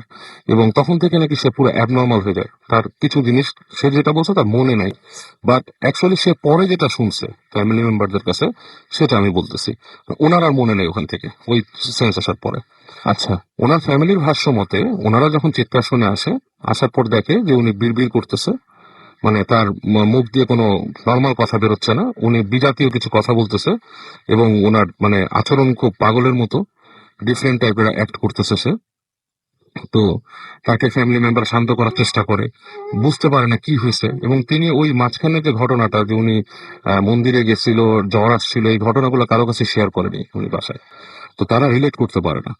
তো তারা এরকম তাকে দেখে যে পাগলামি করে, বাসায় খাবার খায় না, এটা ভেঙে ফেলে সেটা ভেঙে ফেলে, মানে হি বিকেম ভেরি অ্যাকচুয়ালি মানে ইনসাইন টাইপের হয়ে গেছে। তো তারা জিনিস রিলেট করতে পারে না, বলে মানুষকে, তো অনেকে বলে মানসিক ডাক্তার দেখো তাকে। তো তার ফ্যামিলি তাকে মানসিক ডাক্তারের কাছে নিয়ে যায়। ডাক্তার অ্যাকচুয়ালি তাকে কোনো রকম মানে দিতে পারে না, রেমেডি। বলে যে আপনার ছেলেকে ঘুমের ওষুধ দেন, হতে পারে তার মেন্টাল কোনো ডিসঅর্ডার হয়েছে সামথিং, মানে তারা উল্টা কেস স্টাডি করার চেষ্টা করে তাকে নিয়ে, মানে সামথিং তার ফ্যামিলি লাইফে কোনো সমস্যা আছে কিনা। এরকম কিছু ছিল না, হি ওয়াজ এ ভেরি সাউন্ড পারসন। তো এরপর যেটা হয়, ওর যে বন্ধু যে যার সাথে সে গেছিল ওখানে, সেই ঘটনাটা শোনে, মানে এই ঘটনা শুনতে পায় যে ও পাগল টাইপের হয়ে গেছে। তখন বন্ধুটা এসে তার বাবা মাকে বলে যে দেখেন আঙ্কেল আন্টি এরকম এরকম হয়েছিল, ব্যাপারটা আপনারা একটু ধর্মীয় দিকে চেষ্টা করে দেখেন। তখন তার বাবা মা একজন মানে হুজুরকে নিয়ে আসেন, এনে তার সাথে কথা বলেন। তো ও সরি, হুজুরের সাথে কথা বলার আগে ফার্স্টে তারা, যেহেতু সে মন্দিরে যে পৌঁছেছিল, তার চেষ্টা করছিল একজন আপনার পুরোহিত টাইপের হিন্দু কাউকে নিয়ে আসার জন্য। তো উনি এসে যেটা বলেন, উনি ঢুকেই বলে আপনার ছেলেকে তো করছে, কালীর নজর পড়ছে তার উপরে। কারণ সে ওখানে যে গেছে কালীর ওখানে, এবং এমন সময় গেছে যে সময় আর কি আপনার একটা শুভ সময় না আর কি, এই সময় সে ঢুকছে, এবং সে সম্ভবত কোনো বেয়াদবি করছে ওখানে, তার আচরণের কোনো প্রবলেম ছিল, এর জন্য হয়েছে। এবং এটা ছাড়াতে অনেক কিছু, অনেক প্রসিজার বলে সে। তো তার বাবা মা যেহেতু মুসলিম ফ্যামিলি, তারা যেটা করে তারা একজন হুজুরকে নিয়ে আসে। তো হুজুর এসে দেখে বলে যে তার উপর কোনো একটা পজিশন আছে, সম্ভবত কোনো জিনের পজিশন। হ্যাঁ, কোনো মানে খুব মানে এল্ডার জিন, যে নাকি খুব ক্ষমতাবান, মানে যার অনেক পাওয়ার এবং অনেক বয়স্ক, এবং সে তাকে পজেস করছে। সে এমন কোথাও গেছিল। তো এটা ছাড়াতে গেলে আমরা চেষ্টা করতে পারি এখানে, বাট আপনি যেটা বেটার হয়, আপনি চিটাগং এ একজন এরকম বড় কামেল আছেন এক জায়গায়, সেখানে নিয়ে যান। সেখানে নিলে প্রপার চিকিৎসাটা হবে। এখানে আমি মোটামুটি তাকে একটা তাবিজ দিয়ে দিই। তো হুজুর যখন নাকি তার সাথে কথা বলে, তিনি হুজুরের সাথে খুব বাজেভাবে সে রিয়াক্ট করে। এসে হুজুর তাবিজ দিতেছে, সে তাবিজ নিবে না, তাবিজ পড়াতে দিবে না, বিশাল অবস্থা। যাক, হুজুর তাকে কোনো মতে ম্যানেজ করে তাবিজ টাবিজ পড়ায় দেয়, এবং বলে যে তাকে আপনারা তো দেখে শুনে রাখবেন, কারণ এই ধরনের ক্ষেত্রে মানুষ যেটা করে যে commit suicide lot of time, মানে দেখা যাচ্ছে যে বিল্ডিং এর উপর উঠে লাফ দিয়ে পড়ে বা কোনো একটা কিছু হয়, তার ভিশন আসে। তো এনিওয়ে, তো ওকে ফ্যামিলি মেম্বাররা নাকি চিটং এ নিয়ে যায় একসময়, they manage to take him to Chittagong. আচ্ছা। নিয়ে তো ওই যার কথা বলছিল তার সাথে দেখা করেন। তো তিনি তাকে বলে যে আচ্ছা, ওকে করতে গেলে যেটা করা লাগবে, আপনারা তাকে নিয়ে আসবেন অমুক একটা জায়গা দেয় স্পেসিফিক, বলে এখানে নিয়ে আসবেন, এখানে তাকে আমরা চিকিৎসা করব। আচ্ছা। তো ওনাকে নিয়ে যায়। নিয়ে যাওয়ার পরে নিয়ে যায় সে হচ্ছে আসলে খাদেম, ওই যেই মানে আর কি আপনার যে আলেম লোকটা, ওনার খাদেম। সে নিয়ে যায় রাতের বেলা। তো নিয়ে যায় সন্ধ্যার আগে আগে। তো সেই সময় সে ওই বলে আপনার যে ওই খাদেম যে বলে, সে আপনারা আনার সময় মুরগি নিয়ে আসবেন, দুইটা দুইটা মুরগি আনবেন, এবং ওই মুরগিটা আনার পর মুরগিটা একদমই কিনে নিয়ে আসবেন। চেষ্টা করবেন যাতে মানে এক কালারের মুরগি হয়, সাদা বা কালো এই ধরনের, মানে এটা যাতে ডিফারেন্ট টাইপের কালার না থাকে। তো নিয়ে আসে মুরগি, নিয়ে ওনাকে নিয়ে এটা যায়। যাওয়ার পরে ওই আলেম ভদ্রলোক যখন আসেন ওখানে, তিনি আসার পর বলে একদম সে নর্মাল অ্যাক্ট করতেছে। তখন নাকি ওনাকে দেখে আলেম জিজ্ঞেস করে ফার্স্টে যে তোমার সমস্যাটা কি। সে বলে যে আমার তো কোনো সমস্যা নেই। বলে তুমি এখানে কেন আসছো জানো? বলে আমি জানি না, আমি এখন দেখতেছি আমাকে এখানে বসা, আমি কিছুই জানি না, এর আগের ঘটনা আমার কিছু মনে নেই। তখন বলে যে তুমি কিছু একটা হয়েছে তোমার, তোমাকে আমি একটা চিকিৎসা করব, তুমি বাসায় যেয়ে খুব নর্মালি অ্যাক্ট করবা, এখন থেকে আর নর্মাল অ্যাক্ট করবা না, এটা বলে দেয়। বলে দিয়ে আলেম তাকে বলে তোমার কাছে আসে। কাছে যখন আসতে বলে, তখন নাকি সে আবার এই পাগলামি আচরণগুলো করা শুরু করে। এনিওয়ে, তাকে ম্যানেজ করে আলেমের কাছে আনা হয়। তো তার হাতে একটা তাবিজ বেঁধে দেয় আলেম, এবং যে দুটো মুরগি ছিল, ওই মুরগি দুটোকে বলে যে আপনারা ছেড়ে দেন, কিছু বলে মানে এসে ছেড়ে দেন। তো উনি যে ছেড়ে দেয়, তো তারা দুধ দেওয়া দুধ পড়েই করে দেয়। এবং তখন যখন নাকি ছেলেটা মোটামুটি সুস্থ হয়ে যায়, এবং সুস্থ হয়ে সে দেখে যে সে ডিফারেন্ট, সে মানে সাধারণ যে তার স্টেট ছিল সেটা সে নাই, হিজ ডিফারেন্ট, তার চেহারা ডিফারেন্ট, সবকিছু সে ডিফারেন্ট হয়ে যায়। চেহারাও বদলে যায়। চেহারাও বেশ বদলে যায়, কারণ সে এতদিন বেশ পাগলের মতো আচরণ করছে এবং ডিফারেন্ট টাইপের। তখন আলেমটা তাদেরকে জানায় যে আপনার ছেলের যেটা হয়েছিল, মানে সে একটা রং টাইমে রং জায়গায় একটা বাজে জিন দ্বারা পজেস্ট হয়েছিল, এবং সাধারণত এই ধরনের জিন পজেস্ট করলে তাকে ছাড়ানো খুব কঠিন। আপনারা সঠিক সময় নিয়ে আসছেন একটা জায়গায়, হয়তো তার পরবর্তী স্টেপটা সে মারাও যেতে পারতো। কারণ এরকম স্টেটে অনেকে দেখা যাচ্ছে ব্রেন হ্যামারেজ হয়েও মারা যায়। তো এরকম সময় আপনাকে নিয়ে আসতে পারছেন, এবং তাকে আমরা মানে তাকে যতটুকু পারে সুস্থ, বাট একটা জিনিস তাকে মনে রাখবেন, তাকে অসময়ে কোথাও যেতে দেবেন না, কারণ ওই জিনের তার নজর থাকবে। আমি ব্যবস্থা করে দিয়েছি, বা দিনের নজর থাকবে অসময় যেন সে কোথাও না যায়। যেমন দেখ, ভর কয়েকটা বাজে সময়ের কথা বলছে, যেমন আপনার মানে আপনার সকালে ঠিক সূর্য যখন উঠতেছে যে সময়টা, ফজরের পরের সময়টা, এটা। তারপর বলছে ভর দুপুরের সময়টা, যেটা আমরা অনেক সময় জানি যে নামাজ পড়াও হারাম ওই সময়টা, নামাজ পড়াও নিষেধ। ওই সময়গুলোতে তাকে বলছে যে উল্টাপাল্টা জায়গায় কোথাও যাতে না যায়। তো উনি এখন সুস্থ আছেন, উনি ইটালিতে আছেন, এখান থেকে উনি মেলটা করছেন আমাকে। অনেক ধন্যবাদ আপনাকে। আমাদেরকে খুব তাড়াতাড়ি একটা বিরতি নিতে হবে এবং বিরতির পরে আমরা আবার ফিরে আসছি SMS এবং আপনাদের ফেসবুকের পোস্টগুলো নিয়ে এবং নতুন নতুন ঘটনা নিয়ে। সেই পর্যন্ত আমাদের সঙ্গে থাকুন। স্টে টিউনড রেডিও ফুর্তি অ্যান্ড ডোন্ট স্টপ দ্য ফুর্তি FM. The night comes alive.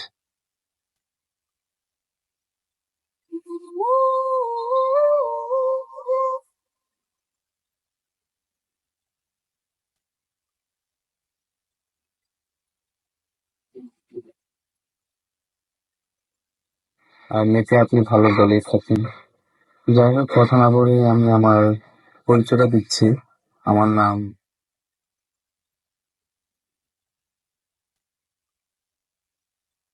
প্রতিষ্ঠান, যাকে শিপইয়ার্ড বলা যায়। আমার শিপইয়ার্ডের নাম ক্যানস্টেল ইঞ্জিনিয়ারিং। আমি যে ঘটনাটি শেয়ার করতে যাচ্ছি সেটি হচ্ছে আমার দেশের বাড়ির ঘটনা। আমার দেশের বাড়ি কুমিল্লাতে। আর ঘটনাটি ঘটেছিল আমার গ্রাম হচ্ছে রঘুটিপাড়া। ঘটনাটি অন্য কারণ নয়, ঘটনাটি আমাদের নিজেদের মাঝে, আমাদের ফ্যামিলিতেই ঘটেছিল। আজ থেকে প্রায় 11 বছর, 2003 2003 তখন আমার একটা ছোট বোন ছিল, যার নাম ছিল নীলা। কারণ আমাদের ফ্যামিলিতে আমরা ছিলাম 4 ভাই 4 বোন। আমাদের 3 বোন ছিল বড়, তারপরে আমরা 4 ভাই। 4 ভাই, তারপরে অনেকটা গ্যাপ, প্রায় আমার যে ছোট ভাই ওর থেকে প্রায় 8 বছর গ্যাপ, তারপর আমার সে ছোট বোনটা হয়, যার নাম নীলা। যেহেতু আমাদের বড় বোন ছিল 3 বোন, ওদের বিয়ে হয়ে যায়, আবাদেরকে বিয়ে দিয়ে দেয়। তাদের নিজস্ব ফ্যামিলি হয়ে যায়। তারপর আমরা ইতস্তত, আমাদের তার কোনো বোন নেই। তা আমাদের মাঝে সবসময় একটা কষ্ট থাকতো যে ইস, আমাদের যদি একটা ছোট বোন থাকতো তাহলে ছোট বোনকে কত আদর না করতাম। হ্যাঁ, ওই ধরনের সবসময় একটা আবেগ আমাদের ভিতর জাগতো। একটা সময় হয়তো আল্লাহ সবকিছু শুনতে পান মানুষের কথা, মানে আবদার। হ্যাঁ, আমাদের সেই চা পাওয়াটা একদিন বাস্তব হয়। হ্যাঁ, একদিন আমাদের একটা ছোট বোন হয়, যার কথা বললাম একটু আগে, নীলা। ও হয়। আমরা তো 4 ভাই, 4 ভাই, তারপরে একটা আমাদের ছোট বোন। আমরা তো সবাই এত খুশি, মানে খুশি, আমরা আত্মহারা, মানে এটা ভাষা বলে বোঝানো যাবে না যে আমরা এত খুশি। আমরা 4 ভাই, তারপরে একটি আমাদের বোন হয়েছে। এক পর্যায়ে যাক, ওর জন্ম হইল তো 1997, 25শে নভেম্বর ওর জন্মদিন। ও হয়েছে ওই দিন। ওই দিন থেকে তো আমরা ওই নিয়ে খুব আনন্দ করছি, আমাদের একমাত্র বোন, অনেক চিন্তা ভাবনা, ওদের সবসময় তো উঠে রাখা। আস্তে আস্তে ও বড় হলো। হ্যাঁ, ও 4 বছর পার হয়ে গেল, বড় হইলো। 5 বছরের মধ্যে যে পড়ছে তখন, এর মাঝে সবাই ব্যস্ত। আমার ছোট ভাইটাও স্কুলে পড়ালেখা করে, আমিও স্কুলে পড়তেছি, মেট্রিক পরীক্ষা দেবো 2003-এ। বড় ভাই তো আছে যশোরে, ওখানে থেকে পড়ালেখা করতেছে। মেজো ভাইও আছে, সেও পড়ালেখা করতেছে। এক কথায় আমরা 3 ভাই দেশেই আছি, বাড়িতেই, গ্রামের বাড়িতেই। আমরা তখন স্কুলে পড়ালেখা করি। একজন মেট্রিক পরীক্ষা, একজন ক্লাস 10-এ, একজন পরীক্ষা দেবে, আরেকজন ক্লাস 6-এ। ওইভাবেই আমরা আছি। তা যখন আমরা স্কুলে চলে যাই তখন আমার বোনটা অ্যাকচুয়ালি টোটালি অসহায়, মানে সে আমাদের ভালোবাসা থেকে একবার বঞ্চিতই থাকে। হ্যাঁ, আর যখন আমরা বাইরে থাকি তখন তো আমাদের থেকে আদরও পায়, আবার দেখা গেছে যে শাসনও পায়।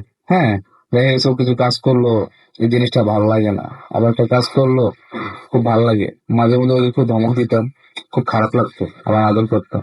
এমন একটা দিন আসছিল আমার জীবনে, সেদিন শুধু বাড়িতে আমি ছিলাম, আমার ভাই সবাই স্কুলে ছিল, ওরা শুধু আমি ওদের স্কুলে যাই নাই। আমি কি জন্য একটা বাড়িতে কাজ ছিল, হ্যাঁ, এটার জন্য বাড়িতে থেকে যাই। হ্যাঁ, কাজটা মনে পড়ছে।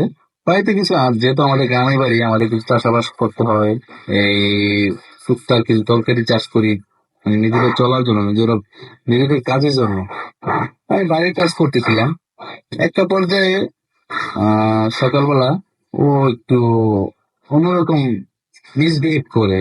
আমি খুব রাগ হই ওর সাথে, বাচ্চা তো, রাগ হই, আমি ওর গায়ে হাত উঠাই। হুম, ও খুব কান্নাকাটি করে। তার একটু পরে আমার কষ্ট লাগে যে বাচ্চা, ও তো আমার আদরের বোন, ওরা আমি মারলাম। আবার যা বলছি সরি, তুই রাগ করছস, আমাকে মাফ করে দে। হ্যাঁ, ভাইয়া ভুল হয়ে গেছে, ভাইয়াকে মাফ করে দে। ও বলে না, আমি কিছু মনে করি নাই, দেখো আমি ওই ঘর থেকে কতগুলো ডিম বাইর করছি, কারণ আমাদের একটা ঘর ছিল, ওই ঘরটা সবসময় এই অন্ধকার আবদ্ধ। ওই হাঁস মুরগি ওখানে থাকে, ডিম পারে। ও ওখান থেকে যে ডিম বাইর করে নিয়ে আসতো। আমি বলি, ঠিক আছে যা, আমাকে বল এটা সিদ্ধ করে দেওয়ার জন্য, তুই খাবি যা, এগুলা তুই খাবি। এই কথা বলেই আমি আমার সেই কাজ করার জন্য চলে যাই, ওই যে আমার সেই জমিতে বাড়ির পাশেই, এবং আমার সেই পুকুর পাড়ের সাথে চলে যাই। তার ঠিক আধা ঘন্টা পর তার ঠিক আধা ঘন্টা পর আম্মা ওরে খুঁজতেছে যে নীলা কোথায়, নীলাকে তো পাচ্ছি না। ঠিক আছে, তাই আমি বললাম যে না, ও তো এইমাত্র উঠানে ছিল, ওর সাথে আমি কথা বললাম, ও কোথায় গেছে। তারপর এক পর্যায়ে সবাই খুঁজতেছে। আব্বা মা আব্বা সরি আব্বা বাড়ি ছিল না, আব্বা ছিল একটু পাশে গ্রামে গেছিল। আমি খুঁজতেছি, আমার ছোট আপা ছিল বাড়িতে, যেখানে আমাদের চার ভাইয়েরই বড় আমাদের ছোট আপা। সে খুঁজতেছে, আমার সবাই, আমাদের কাকা কাকি যারা আছে সবাই খুঁজতেছে বাড়ি, কিন্তু নীলাকে খুঁজে পাওয়া যাচ্ছে। এক পর্যায়ে আমার কেমন যেন সন্দেহ লাগলো, ও পুকুরে যায় নাই তো গোসল করার জন্য। আমি পুকুর পাড়ে যাই, আমাদের আমাদের বাড়ির পিছনেই পুকুর এবং পাকা ঘাট। আমি দেখি ওর হাফ প্যান্টটা পুকুর ঘাটে রাখা, সিঁড়ির উপরে রাখা। আমার কেমন যেন সন্দেহ লাগলো।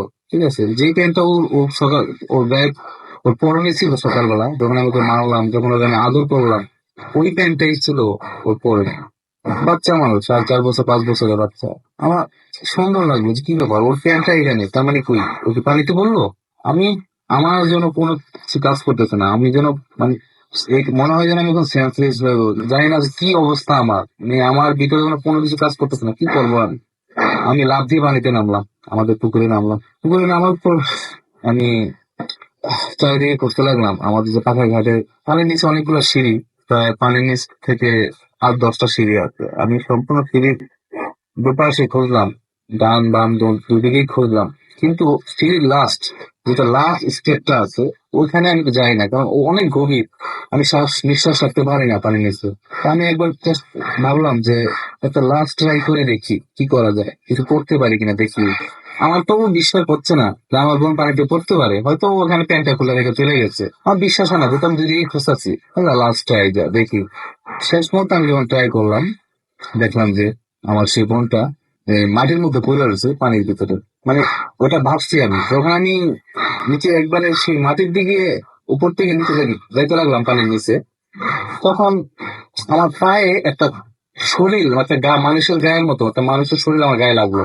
ঠিক আছে, একদম নরম তুলতুলে একটা। তখন আমার বিশ্বাস হলো ওইটা আমার বোন। আমি নিঃশ্বাস রাখতে পারতেছিলাম না। আমি আবার ডুব দিলাম পানির নিচে, ডুব দিয়ে দেখি যে না, ওইটাই তো পিচ্ছি বাচ্চার বডি। ওরে আমি করে নিয়ে আমি ওরে পানির থেকে নিয়ে উঠলাম। ঠিক আছে, আমি যখন পানি থেকে আমার পানির নিচ থেকে যখন আমার মাথাটা উপরে উঠলো, তখন আমি কি করব, আমি কার লাশ আমার হাতে নিয়ে রাখছি, কার বডি আমার হাতে নিয়ে রাখছি। হ্যাঁ, আমার কি যে লাগছে। আমি পানি থেকে ডুব দিয়ে উঠে আম্মা বলে একটা চিৎকার করলাম, এমন জন্য চিল্লান দিচ্ছি যে আম্মা চাচা চাচি যারা ছিল সবাই পুকুর পাড়ে চলে আসছে। ওরে নিয়ে আমি উঠলাম উপরে, ওরে নিয়ে আমি যখন পুকুর সিঁড়ি দিয়ে উপরে উঠলাম, তখন আমার চাচা, আমার পাশের ঘরের চাচা, সে নীলার বডিটা নেয় আমার হাত থেকে, নিয়ে মাথায় নিয়ে অনেকক্ষণ ঘোরাঘুরি করে। হ্যাঁ, কিন্তু কাজ হয় না, সে অলরেডি আমার বোন মারা গেছে। ডাক্তার আসে, কোনো খোঁজ খবর পায় নাই, মৃত বলে। কিন্তু যখন আমরা সবাই দেখি, তখন আমি তো দেখি নাই অ্যাকচুয়ালি, ওজন দেখছি, আমাদের তো কিছু বলার কিছু নাই। কি হয়ে গেল আমার বোন, এত আদরের বোন, কি হয়ে গেল আজকে। কার লাশ এখানে পড়ে আছে, কার লাশ দেখতেছি, কাকে আমি উঠাইলাম পানির নিচ থেকে। তারপর ডাক্তার আসলো, সবাই দেখলো, দেখে বললো যে ওর গালে একটা কালো দাগ। হ্যাঁ, ওর গালে একটা কালো দাগ এবং ঘাড়ে কালো দাগ। মানুষ বললো যে অন্য জিনিস, জিন পেট এ ধরনের কোনো কিছু ওকে থাপ্পড় মারছে, ওর গালে ওর ঘাড়টা ভাঙছে, ভেঙে ওকে পানি ফেলাই দিচ্ছে। হ্যাঁ, এটা হয়েছে। যাক, কষ্ট তো হইলো নিজেদের মনে মাঝে, একটা আদরের বোন যাকে নিয়ে অনেক স্বপ্ন করতাম, অনেক কিছু ভাবতাম, তাকে হারাই ফেলছে আজকে। ওই সব কিছু যাই হোক, ওকে মাটি দিলাম, সবার সবকিছু শেষ হয়ে গেল ওইখানে। তারপর এর কিছুদিন পর পরই, 1 2 বছর পর আরেকটা আমার একটা চাচাতো বোনকেও ঠিক সেভাবে মারে। ঠিক আছে, ওইটাও পানি ডুবে মারা যায়, সেম ভাবে মরে। তার 7 8 বছর পর একটা নিউজ আসে, সেম আমার আরেক চাচাতো ভাইয়ের মেয়ে। হ্যাঁ, ওকে একদিন রাত্রে আমাদের পাশের গ্রামে একটা টিলা আছে, সেখানে একটা তুলা গাছ আছে, ওকে সেই তুলা গাছে উপরে উঠায় ফেলে। ঠিক আছে, ওই মেয়ে ঘর থেকে উঠাও, ওই খুঁজে পাওয়া যায় না। এক পর্যায়ে খুঁজতে খুঁজতে খুঁজতে খুঁজতে মানুষ যখন পুরো এলাকায় খুঁজে কি করে যেন কিভাবে গেল মানুষ এখানে, যে দেখে যে সেই গাছের উপরে সেই মেয়ে বসে আছে, তুলা গাছের উপরে। হ্যাঁ, তো সবাই তো অবাক, কারণ তুলা গাছ তো খুব ইজি না, তুলা গাছে তো অনেক কাটা থাকে, তাই না?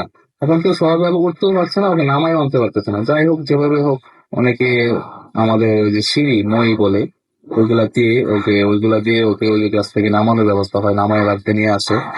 কিন্তু ওই মেয়েকে বাড়িতে এনে রাখবে কিভাবে? এত কষ্ট হয়েছিল সারাটা রাত, ওই মেয়েকে ঘরে রাখাই যায় না। হ্যাঁ, ও কি করবে না করে মানে সবাই অবাক। যাই হোক, ওকে বাইরে রাখা হয় সারা রাত। পরদিন যখন ওজা আনা হয়, ওজা ওজা বলে যে, যখন ওজার উপর টর্চার করা হয়, তখন মেয়ের উপর টর্চার করছে যখন, তখন ওজা সেই জিনটা সে বলে যে, আমি, ওর নাম কি যেন বলে, হিন্দু একটা, সে ইন্ডিয়া থেকে আসছিল, হিন্দু একটা নাম, আমি ভুলে গেছি কি যেন নামটা। সে বলে যে, আমি এই এলাকায় আসছি, থাকি, আমি আজকে অনেক বছর যাবত থাকি এখানে। হ্যাঁ, তো এই মেয়েটাকে এবং আরেকটা মেয়েকে আমার পছন্দ হয়েছে, আমি এগুলাকে মেরে ফেলবো, মেরে আমি নিয়ে যাবো এগুলাকে। ঠিক আছে, তো সে ওজা বললো যে, তুই আজ পর্যন্ত কতজনের ক্ষতি করছিস বল। যখন তার উপর টর্চার করা হয়, সে বলতেছে, ঠিক আছে বলতেছি, হ্যাঁ আমি ক্ষতি করছি, আমি এর আগেও আর দুইটা মেয়েকে মারছি, ওগুলাকে আমি মাইরা ওগুলাকে আমি নিয়ে নিছি।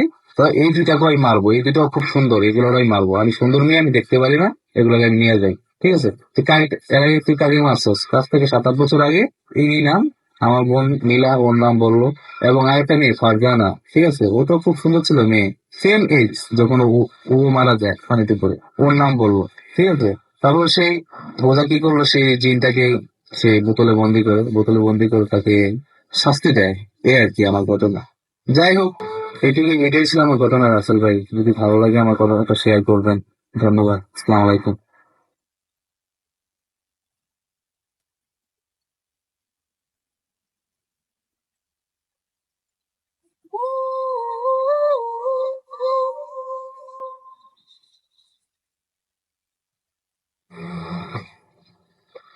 শুনছেন সবসময় রেডিও ফুর্তি 88.0 FM, বাংলাদেশের সর্ববৃহৎ রেডিও নেটওয়ার্ক, এবং শুনছেন ভূত এফএম। আমি রাসেল আছি সাথে, আমার সাথে রয়েছে মাসুম এবং আজকের অতিথিরা।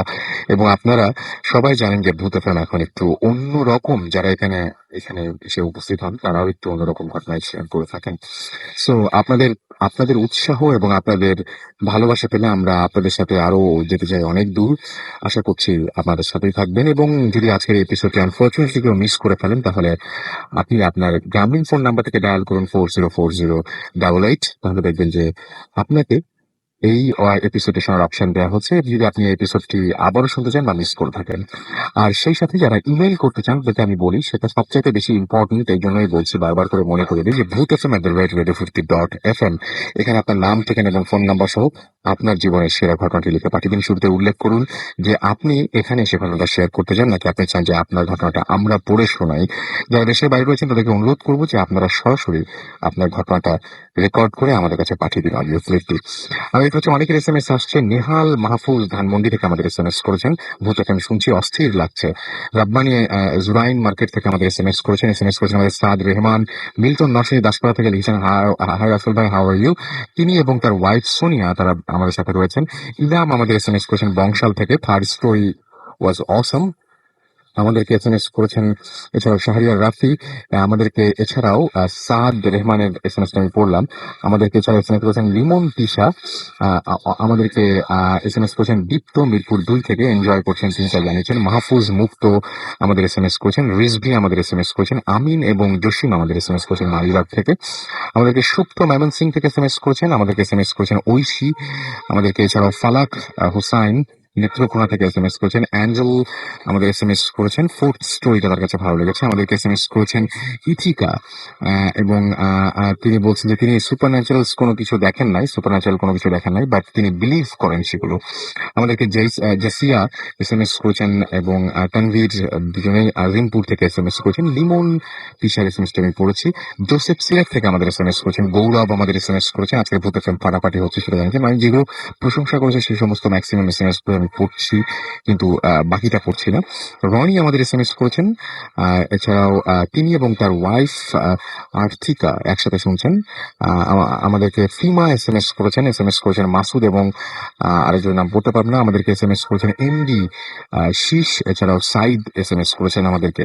আমি একটু পোস্টে যাই, আমাদেরকে এখানে ফেসবুকে লিখেছেন, দেখতে পাচ্ছি যে আজকে গল্পগুলো অসম, লিখেছেন শাইখ সাদ্দাম। এছাড়া আমাদেরকে সারওয়ার লিখেছেন যে তার কাছে মনে হয় একটু বেশি মনে হচ্ছে ব্যাকগ্রাউন্ড মিউজিকটা।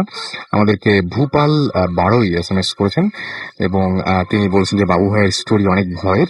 আমাদেরকে ফয়সাল খান এখানে পোস্ট পাঠিয়েছেন, কমেন্ট করেছেন এখানে, তিনি লিখেছেন আই লাভ ভূত এফএম। আমাদেরকে এছাড়াও দেখতে পাচ্ছি যে আরেকজন ফাইসাল, তিনি এখানে একটা কমেন্ট করেছেন যে বাবু ভাইয়ের স্টোরি তার কাছে ভালো লাগে। ইমন শাহরিয়ার লিখেছেন আই লাইক ভূত এফএম। আমাদেরকে এছাড়াও শাকির আহমেদ মুন্না, তার কাছে অবশ্য ঘটনাগুলো শুনে ভয় লাগছে না। রিফাত করিম আমাদেরকে এখানে পোস্ট করেছেন একটা, এবং তিনি লিখেছেন যে তুমি আমার পোস্ট পড়ো না কেন, এই তো পড়ে ফেললাম ভাই। আমাদেরকে এছাড়াও আরো অনেকেই এখানে কমেন্ট করছেন, কিন্তু আমি দেখতে পাচ্ছি আমাদেরকে রকি মির্জা আমাদেরকে এখনো পর্যন্ত এখন এখানে পোস্ট করেছেন। শান্ত আমাদেরকে এখানে পোস্ট পাঠিয়েছেন এবং তিনি বাবু ভাইয়ের প্রশংসা করেছেন।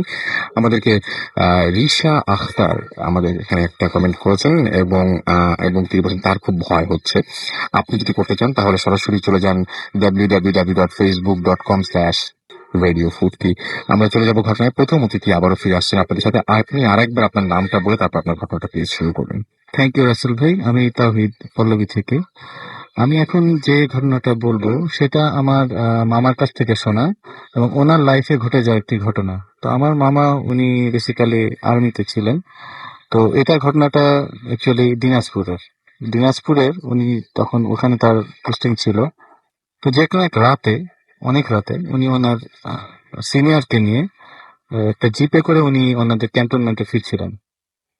তো রাস্তার মাঝে আর কি হঠাৎ করে দূর থেকে কিছু পুলিশ তাদের গাড়িটা থামাতে বলে লিফটের জন্য, এবং তারা গাড়ি থামানোর পরে যেহেতু তারাও ডিফেন্সের এবং এরাও প্রশাসনের, সেই ক্ষেত্রে তাদের প্রতি তাদের তো একটা সটকনা থাকেই। তো থামানোর পরে যেটা দেখে যে ওই তিনজন পুলিশ ছিল, কনস্টেবল টাইপের, একজন হয়তো এসআই হবে, তার সাথে একটা লাশ। কিসের লাশ? লাশটা হলো একটা বিষক্রিয়ায় মৃত একটা বডি আর কি। কিন্তু অ্যাকচুয়ালি এটা পোস্টমর্টেমটা হয়েছিল ওখানে অন দ্য স্পটেই, এবং এটাকে সুইসাইড না মার্ডার এটা বোঝা যাচ্ছে না। তবে হয়তো এলাকার চেয়ারম্যান যারা প্রভাবশালী আছে, যা শোনার কথা আর কি, যে হয়তো তারা এটাকে সুইসাইডাল ডিক্লেয়ার করার জন্য তারা চেষ্টা করছে আর কি, হোয়াট এভার। তো এখন তারা লাশ নিয়ে যাবে, কিন্তু তাদের থানাটা বেশ দূরে এবং তাদের থানায় ট্রান্সপোর্টের সমস্যাও ছিল। সেই ক্ষেত্রে তাদের লাশটা বহন করে নিয়ে যাওয়া অত রাতে খুবই মুশকিল। তো আমার মামা যে জিপে যাচ্ছিলেন, ওই জিপটাতে মোটামুটি জায়গা ছিল আর কি, যে তাদেরকে লিফট দিলে। তবে যেহেতু থানা আর ক্যান্টনমেন্ট একদিকে না, তবে মোটামুটি কিছু দূর, মানে মোটামুটি কাছাকাছি পর্যন্ত যাওয়া যাবে আর কি। পরবর্তীতে তারা বাকি রাস্তাটা ব্যবস্থা করে নেবে, এভাবেই কথা হয়েছিল আর কি। তো তারপরে তাদেরকে লিফট দেওয়া হলো, তো তারা উঠে বসলো। তো গাড়ি চালানো শুরু হলো, কিন্তু কিছুক্ষণ পরে আমার মামা উনি নিজেই গাড়িটা চালাচ্ছিলেন। তো উনি রিয়ার ভিউ মিররে একটা জিনিস খেয়াল করলেন, যে পেছন থেকে একটা আলোর মতো আসছে জিপের পেছনের অংশটা থেকে, ঠিক একটা আলোর মতো। তো তার মাথায় এটা খেললো যে এরা মানে এদের যারা র্যাঙ্ক, তারা অবশ্যই এরকম একজন আর্মি সিনিয়র পার্সনের সামনে সিগারেট খাওয়ার কথা না, উইদাউট পারমিশন। এবং পরবর্তী সে ভালো করে খেয়াল করতে থাকলো, মানে গাড়ি চালাচ্ছে পেছনে খেয়াল করতেছে যে আসলে কে করতেছে। কিন্তু উনি ভালো করে, মানে পেছনে রাস্তায় কিছুটা আলো থাকে, চাঁদের আলো অথবা এরকম। তো উনি বুঝতে পারলো যে না, আসলে যারা ছিল তারা সবাই ঘুমন্ত অবস্থায়, এটা অন্য কেউ এটা খাচ্ছে, কিন্তু সেখানে ওই তিনজন ছাড়া একমাত্র লাশ, এছাড়া তো আর কেউ নেই। তাহলে সিগারেটটা কে খাচ্ছে? তো পরবর্তীতে সে তার সিনিয়র, উনি একটু ঝিমুনির মতো, যেহেতু রাত, তাকে সে একটু খোঁচা দিয়ে ওনাকে দেখালো যে পিছন দিকে দেখেন। তো সেও দেখলো ওটা, উনি বললো যে তুমি গাড়ি থামাও।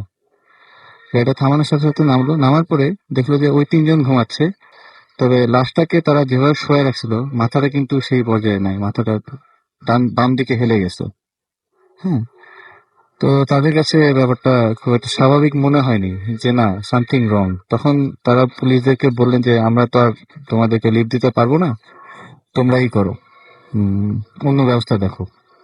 তখন পুলিশরা বললো যে স্যার, এখনো তো রাস্তা অনেক দূর বাকি, এত দূর এই লাশ নিয়ে আমরা কোথায় যাব? এখানে না একটা গাড়ি, না কিছু, আমরা তো পারতেছি না স্যার। তখন এই নিয়ে বেশ কিছুক্ষণ ওনারা কিছুতে রাজি হলেন, কারণ ওনারা বুঝতে পারতেছেন যে এটা স্বাভাবিক কিছু না। পরবর্তীতে তারা বললো স্যার, তাহলে একটা কাজ করি, আমরা আশেপাশে গ্রাম থেকে একটা ভ্যান জোগাড় করি, করে ভ্যানটা দিয়ে লাশ পাঠিয়ে দিয়ে আর আপনি স্যার আমাদেরকে একটু লিফট দিয়ে কিছু দূর আগান, পরবর্তীতে আপনারা ক্যান্টনমেন্টে চলে যান, বাকি রাস্তাটা আমরা ব্যবস্থা করে নিব। তো ওনারা বললো যে আচ্ছা ঠিক আছে, বাট লাশ আমি আমার জিপে রাখবো না। তো পরবর্তীতে অনেক কষ্টে পুলিশ যে একজনকে ধরে ধরে নিয়ে আসলো, ভ্যান চালক। সে এক বেশি টাকা দেওয়ার বলে, ওই তো গরিব এলাকা, তো সেখানে মোটামুটি কিছু টাকা পয়সা করে তাকে রাজি করানো হয়েছে। হওয়ানোর পরে সেই লাশ দিয়ে সেই ভ্যান চালক একা তাকে পাঠায় দেওয়া হলো। তো তারা জিপ নিয়ে এসে তারা অতি সহজেই ভ্যানকে ক্রস করে চলে গেছে। চলে যাওয়ার পরে তারপরে ক্যান্টনমেন্ট যখন আসছে, তখন মানে যে রাস্তা দিয়ে যাবে ওই রাস্তার মাথায় ওদেরকে নামাই দিয়ে ওনারা চলে গেছেন ক্যান্টনমেন্টে। ওরা পুলিশরা তারপরে নিজেদের থানায় গেছে। তো পরবর্তীতে ওনাদের একটা আগ্রহ হয়েছে যে এরকম একটা লাশ ওরা ভ্যান দিয়ে পাঠালো, পরবর্তীতে লাশটা কিভাবে পৌঁছালো, এই খোঁজটা ওনাদের আমার মামা বললো যে নেওয়ার ইচ্ছা। তো উনি পরবর্তীতে পরের দিন সকালে উনি থানায় গেলেন এই ঘটনাটা জানার জন্য, যে কি হলো শেষ পর্যন্ত। তো উনি যে জিনিসটা জানতে পারলেন সেটা অত্যন্ত, কি বলবো, লোমহর্ষকই বলা যায়। কিরকম, যে ওই পুলিশরা তো থানায় পৌঁছায় গেল, তারপরে ওই ভ্যান চালক লাস্ট পর্যন্ত আসলো ভ্যানটা নিয়ে ঝড়ের গতিতে থানায়, এবং যখন ভ্যানটা নিয়ে এসে পৌঁছালো দেখা গেল ভ্যানের উপরে এলো পাথারি লাঠির বাড়ির দাগ, এবং ওই ভ্যান চালক এসে ওই থানার যে সামনের এরিয়াটা, থানার সামনে যে ফাঁকা জায়গাটা, ওখানে এসে সে অজ্ঞানের মতো পড়ে গেল আর কি। তবে তখন তার এবং গায়ে তার প্রচন্ড তাপ। তখন তাকে পুলিশ জিজ্ঞেস করছে, কি এবার তোমার এই অবস্থা কেন, কি হয়েছে? তখন ভ্যান চালক যেটা বললো যে, এবং সে কিন্তু পরবর্তীতে মারা গেছে, তবে সে সেই সময় যেটা বললো যে সে যখন একা হয়ে গেল, সবাই চলে গেল তাকে ছেড়ে, সেই লাশটা নিয়ে আসতে কিছুক্ষণ পরে সে ফিল করলো ভ্যানের পেছনে নড়াচড়া। লাশ ছাড়া তো আর কিছুই নেই ওখানে, ভ্যানের পেছনটা নড়াচড়া করতেছে, এবং সে পিছনে তাকায় দেখলো যে লাশটা উঠে পড়ছে এবং অট্ট হাসি, লাশটা অট্ট হাসি দিচ্ছে এবং রীতিমতো আশেপাশে যায় ছড়িয়ে পড়তেছে আর কি। তখন সে বুঝতে পারছে যে সে এখানে একা, তার চিৎকার করেও লাভ নেই, কেউ বাঁচাতে আসবে না। সে লাশটা থামায়, তবে লাশটা বসে আছে বাট আর কোনো নড়াচড়া করতেছে না। তখন সে লাশটাকে থামিয়ে, মানে ভ্যানটা থামায়, সে আশেপাশে যে মানে গাছের ডাল ভেঙে লাশের উপরে সমানে পিটানো শুরু করলো আর কি, যে ওটাকে শোয়ানোর জন্য, কারণ ওকে হয়তো ধরতে পারবে না। এবং একসময় ওটাকে বাড়িটাকে দিয়ে শোয়াই ফেললো। ফেলানোর পরে তার হাসি কিন্তু ননস্টপ চলতেইছে। ওই অবস্থাতেই সে ভ্যানটা যেভাবে পারছে দৌড়াদৌড় যা জানে পড়ে থানা পর্যন্ত নিয়ে আসে। আসার পরে তার আর, তখন পরবর্তীতে তার প্রচন্ড অসুস্থ হয়ে 1-2 দিনের মধ্যে সে মারা গেল। এবং অ্যাকচুয়ালি দুঃখজনক যে ভ্যান চালকটা একমাত্র ওই পরিবারের উপার্জনক্ষম ব্যক্তি ছিল। তো পরবর্তীতে থানা এবং আর্মিদের পক্ষ থেকে তাদের পরিবারকে কিছু সাহায্যও করা হয়েছিল, কিন্তু অ্যাকচুয়ালি তাদের যা ক্ষতি হতে হয়ে গেছে। তো আসলে ভাই এই ছিল আমার। আপনাকে অনেক ধন্যবাদ Thank you আপনার very much. চমৎকার ঘটনার জন্য। আমরা আমাদের পরবর্তী অতিথির কাছে যাব, এবং এর মাঝখানে দেখতে পাচ্ছি অনেকে আমাদের SMS করছেন রেগুলারলি। এর মধ্যে থেকে MD জাহিদ হাসান খুলনা থেকে SMS।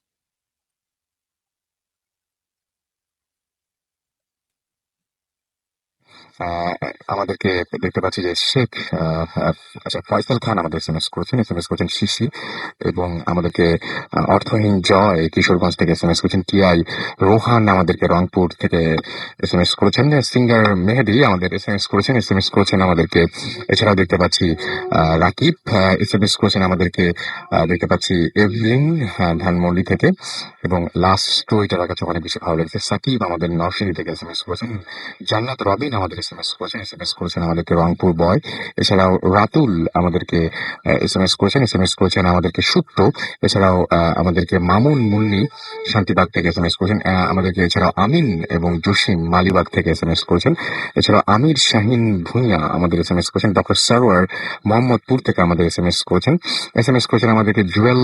এছাড়াও আমাদেরকে দেখতে পাচ্ছি SMS করেছেন নেরিসা, আমাদেরকে AR সজীব SMS করেছেন। আকাশ ইউসুফ আমাদের SMS করেছেন, রাতুল সহ আরো অনেকে। আমরা আবারও ঘটনায় যাবো এবং একটু পরে আবারও SMS এ ফিরে আসবো।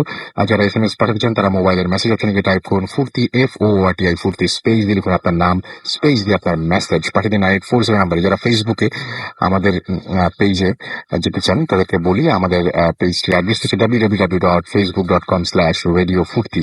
ফিরে আসছি আপনাদের কাছে আরেকটু পরে। আপাতত আমরা চলে যাচ্ছি আমাদের আরেকজন নতুন অতিথি আছে তার কাছে। আপনার নামটা প্লিজ একটু বলবেন। হ্যালো লিসনার্স, আমি আসিফ, নিয়ে এসছি নয়াপল্টন থেকে। তাহলে আসবেন ঘটনায় চলে জি যাচ্ছি। প্লিজ। আচ্ছা, আমার সাথে যেটা ঘটেছিল, আমি একটা দুঃস্বপ্ন দেখেছিলাম। সেটা আজকে থেকে প্রায় 13 বছর আগের কথা।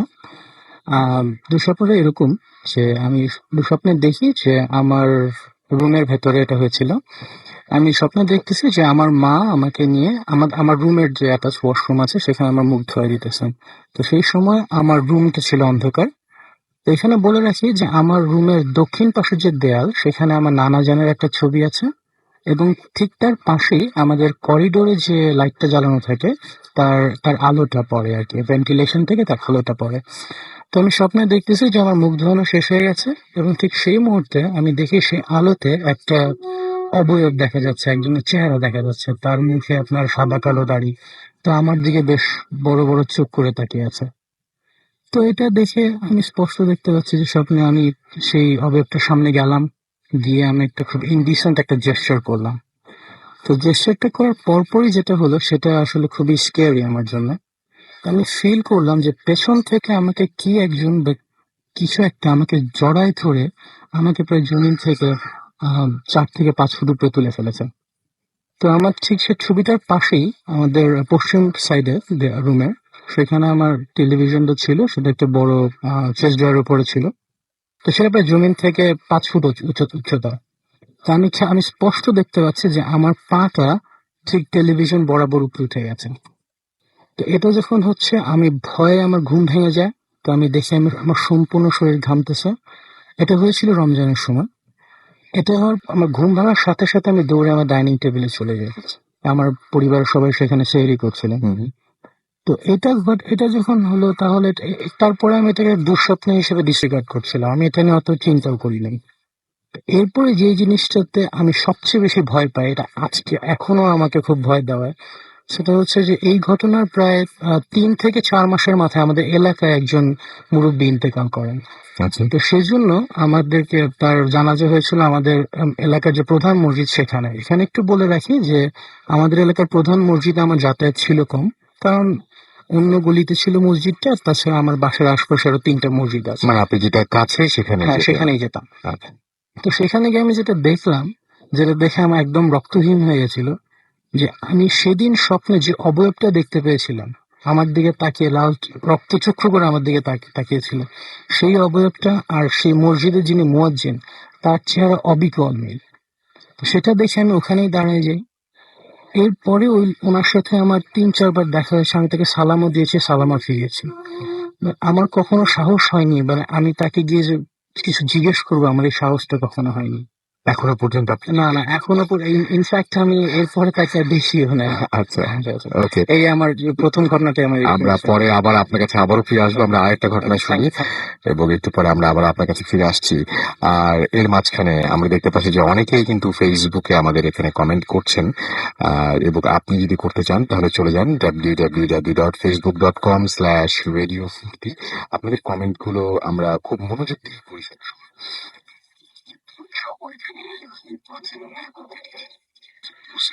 আমাদেরকে সৈয়ব ইসলাম লিখেছেন আই লাভ ভূতা ফ্যান।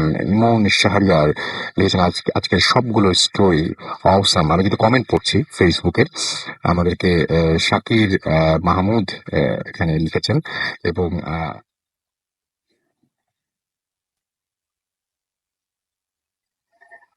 অবশ্যই আমরা সবাই চাই যে সবাই আসুক, এবং আমরা বেশি বেশি করে একটু চাই, তাহলে দেখবেন যে সত্যি তারা হাজির হয়ে গেছেন আমাদেরকে। এছাড়াও দেখতে পাচ্ছি এখানে আরো অনেকে, খান মোহাম্মদ সুজন আমাদেরকে একটা প্রশ্ন করেছেন যে ব্যাকগ্রাউন্ড মিউজিকটা খুব ভয়ঙ্কর কেন। এই উত্তর তো আসলে তো কোনো উত্তর নেই। ভয়ঙ্কর না হলে গালাগালি করতেন হয়তো, এই জন্য ভয়ঙ্কর আমাদেরকে। এছাড়াও দেখতে পাচ্ছি যে এমডি আরশাদ খাঁ তিনি অবশ্য ভয় পাচ্ছেন না আমাদেরকে। এছাড়াও দেখতে পাচ্ছি যে তাজুল ইসলাম তিনি এখন তিনি আমাদেরকে একটা পোস্ট করেছেন, এখানে কমেন্ট করেছেন আর কি। এবং তিনি একজন নিয়মিত শ্রোতা, তবে তিনি লাইভ না পরে শোনার চেষ্টা করেন। আমার কাছে মনে হয় যে আপনার লাইভ শোনাটাই সবচেয়ে বেটার, এবং আমরা সবাই একসঙ্গে যেহেতু যদি শুনি এতগুলো মানুষ, সেটা অনেক বড় একটা ব্যাপার, তাই না? আমাদেরকে এছাড়াও ইমন শাহরিয়ারের আরো একবার পোস্ট পাঠিয়েছেন তার মানে, এবং তিনি দেখেন যে আজকের সবগুলো স্টোরি অসম। আমাদেরকে দেখতে পাচ্ছি যে আরো অনেকেই এখানে কমেন্ট করছেন কিন্তু। এবং সাগর হোসাইন শুভ্র তিনি আমাদের সাথে নতুন জয়েন করেছেন, তিনি সাগরও জানতে বলেছেন তাকে। আপনাকে জানাচ্ছি অনেক অনেক অনেক অনেক শুভকামনা এবং সেটা ওয়েলকাম টু বৃহত্তর চ্যানেল। এবং আশা করছি এখন থেকে রেগুলার আপনাকে ফেসবুকে পেয়ে যাব এবং আপনাকে রেগুলার পেয়ে যাব আমাদের এই প্রোগ্রামে। আর এছাড়াও আমি আরো অনেকেই পোস্ট দেখতে পাচ্ছি, একে একে ইনশাল্লাহ যদি সময় পাই তাহলে পড়বো। আমি চলে যাচ্ছি আরো একজন অতিথির কাছে। আপনার নাম যে আসছে সিলেক্ট থেকে তিনি শেয়ার করছেন, এটা সেকেন্ড ঘটনা যাক।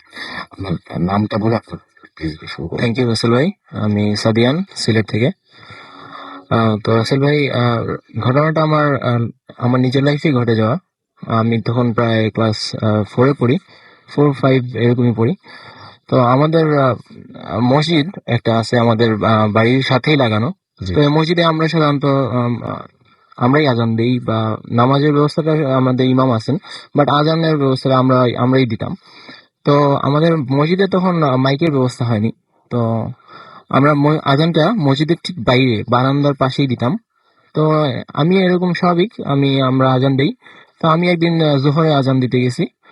তো আজান দেওয়ার সময় আমি যেখানে দাঁড়াইছিলাম, তো সেটা ছিল একটা বড়ই গাছের ঠিক সামনেই। তো সামনে না, উল্টা বললাম, আমি ঠিক পিছনে, আমার সামনে ছিল বড়ই গাছটা। তো আমি এটা সামনে দাঁড়িয়ে পশ্চিম দিকে তো আজান দিচ্ছি।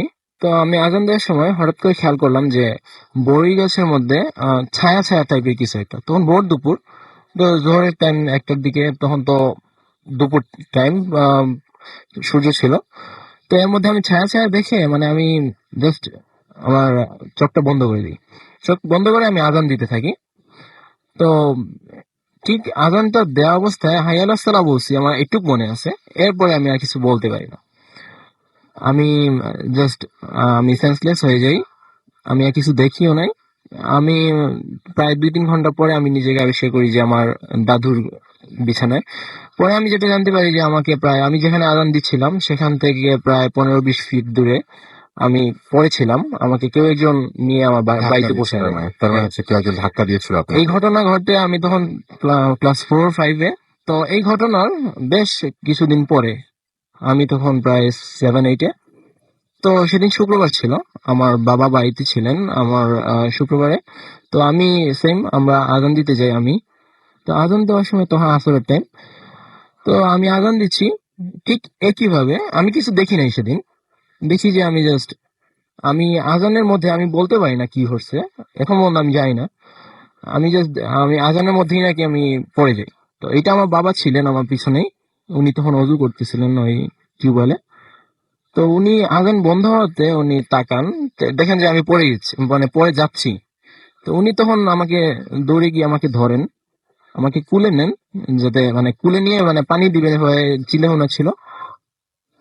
আমাকে যে কুলে নিছেন, ঠিক ও তখনই ভয়ঙ্কর একটা জিনিস ঘটে যে আরো অনেক লোকজন ছিল তখন। সেই প্রথম যে ঘটনাটা ঘটে তখন তো কেউ ছিল না, আমি একা ছিলাম। তো সেকেন্ড ঘটনা যখন ঘটে, আমার বাবা যখন আমাকে কুলে নিছেন, সবার সামনে প্রায় উড়ে গিয়ে উনি একটা ওই টিউবওয়েলের পাশে গিয়ে পড়েন। ওনার পা ছিলে যায়, হাত ছিলে যায়। একই ঘটনা আপনাদের দুজনের সাথেই ঘটে? তখন কিন্তু আমার বাবা সহ, হুম। এবং সেটা সবার এবং সামনে। আপনার বাবা দুজনে মিলে হ্যাঁ, দুজন মিলে। তখন কিন্তু আমি সেন্সলেস, আমি কিছু বলতে পারি না। সবার সামনেই জিনিসটা ঘটে যে উনি কিছু বলতে পারেন না, উড়ে গিয়ে পড়েন জাস্ট। উনি গিয়ে পড়েন, তারপর ওনার হাত পা ছিলে যায়। কেউ কিছু বলতে পারে না। আমার দাদু তখন আসতেছিলেন খুব সম্ভব। আমার আমার দাদু একজন ছিলেন আমাদের পাশের বাড়ি, উনি আসতেছিলেন। উনি বলছেন যে উনি নিজের চোখে দেখতেছেন যে কি ঘটলো এটা। ওনার সামনে উনি দেখতেছেন যে উড়ে গিয়ে পড়লেন। কিছুই বলার ছিল না, এটাই। উনি দেখলেন যে পড়ে গেছেন। ওকে, এটাই। আপনাকে অনেক ধন্যবাদ। আমরা আবারও আমাদের একটা ছোট বিরতি নিতে হচ্ছে এবং বিরতির পরে আমরা আবারও ফিরে আসবো। জমে গেছে কিন্তু ভূত এফএম এবং আমাদের সাথে থাকবেন আশা করছি, এবং বাকিটা সময় আরো বেশি জমজমাট করে তুলতে পারবো যদি আপনারা থাকেন। So stay tune two radio ফুর্তি অ্যান্ড ডোন্ট স্টপ দ্য ফুর্তি। ফিরে আসছি জাস্ট একটা ছোট্ট ছোট্ট এবং খুব ছোট বিরতির পরে। Night comes alive.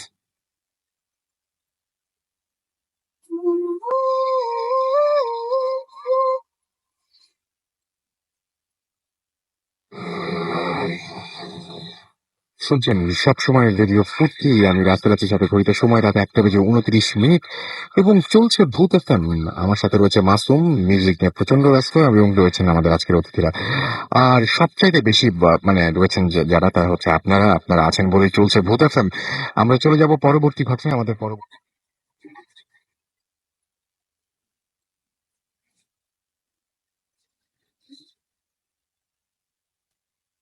ঘটনায় চলে যাচ্ছি। তো ঘটনাটা যেটা বলবো সেটা আমার সাথে হয়নি, এটা আমার বোনের সাথে হয়েছিল।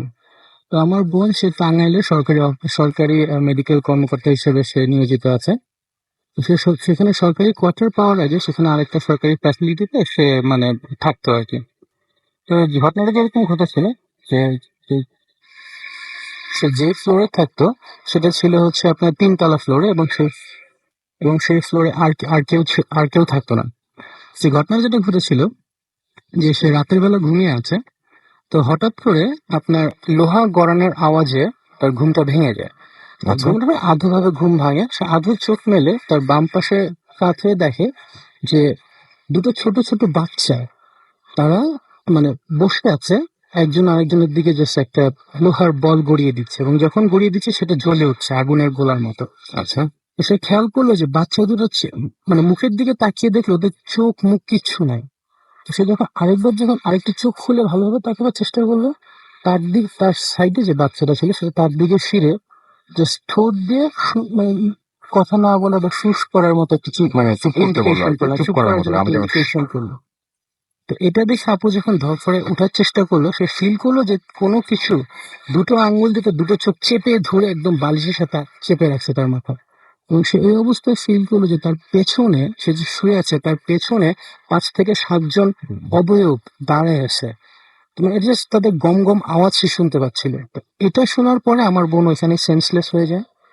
তো পরবর্তী সকালে সে আলহামদুলিল্লাহ নিজের থেকে ঘুম থেকে ওঠে, এবং ঘুম থেকে উঠে সে অনেক খারাপ ফিল করে, ওর গায়ে জ্বর আসে। তো জ্বর আসার পরে 3 দিনের মতো জ্বর ছিল। পরে যখন মানে আমাদের ফ্যামিলি মুরব্বীদের সাথে ও যখন এই ঘটনাটা শেয়ার করে, তাদের মধ্যে একজন বুজুর্গ বলেছিলেন যে তিনি জিনের বাচ্চাদের খেলতে দেখছো।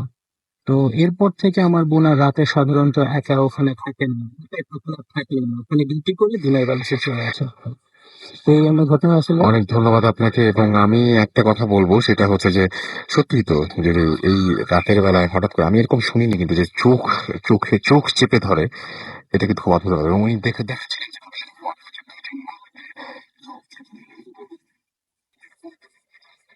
হয়ে যান, তারা বাচ্চাদেরকে এবং আরেকটা ব্যাপার, সেটা ওরা আমাদের এসএমএস করেছেন এবং আমাদেরকে এসএমএস করেছেন। এই ভূতের গলি থেকে লাস্ট ঘটনাটা সত্যি অসম। আমাদের শামীম এসএমএস করেছেন। এছাড়া আমাদেরকে এসএমএস করেছেন তন্ময় দিনাজপুর থেকে, এবং তার কাছে খুব ভালো লাগছে যে আমাদেরকে এসএমএস করেছেন, দেখতে পাচ্ছি শামীম বাবু। এছাড়া আমাদেরকে এসএমএস করেছেন, দেখতে পাচ্ছি এখানে নাবিল খুলনা থেকে তিনি এসএমএস করেছেন, এবং তিনি বলেছেন যে আমার গল্পটা ভীষণ ভয়ঙ্কর, পাঠিয়ে দিন ভূত সময় BHWTFM BHWTFM@RADIOFORTA.FM। খুলনা থেকে প্রচুর ঘটনা আসে এবং খুলনার ম্যাক্সিমাম ঘটনা কিন্তু খুব ভয়ের হয়। সো আমি অনেক ইন্টারেস্টেড আপনার ব্যাপারে। আম, আমাদেরকে এছাড়াও আরো অনেকে এসএমএস করেছেন। মিজান জহুরুল হক হল থেকে আমাদের এসএমএস পাঠিয়েছেন। এছাড়া আমাদেরকে এসএমএস পাঠিয়েছেন, দেখতে পাচ্ছি প্রিন্স ঢাকা থেকে। আমাদেরকে মাটি ময়মনসিং থেকে এসএমএস পাঠিয়েছেন। আমাদেরকে এসএমএস পাঠিয়েছেন কর্মকার। এছাড়া রোমান্টিক ভূত আমাদের এসএমএস করেছেন আমাদেরকে এছাড়া এসএমএস করেছেন অমিল, এবং টুডেজ ভূত এফএম ইজ অসম। আচ্ছা, আমাদের এছাড়াও দেখতে পাচ্ছি শুভ চট্টগ্রাম থেকে রিদিকা আমাদের এসএমএস করেছেন, লাস্ট স্টোরিটা অনেক অসম ছিল। পুতুল আমাদেরকে ঝালকাঠি থেকে এসএমএস করেছেন এবং তিনি বলছেন ভয় লাগছে আর ভালো লাগছে। ডিজে রাজ আমাদের শান্তিনগর থেকে এসএমএস পাঠিয়েছেন। এছাড়া আমাদেরকে দেখতে পাচ্ছি আরিফ এয়ারপোর্ট কাওলা থেকে আমাদের এসএমএস করেছেন। পুতুল আমাদেরকে এসএমএস করেছেন আমাদেরকে। এছাড়াও দেখতে পাচ্ছি প্রভা আব্দুল্লাহ, এছাড়াও কবির জিঞ্জিরা থেকে আমাদের এসএমএস পাঠিয়েছেন আমাদেরকে।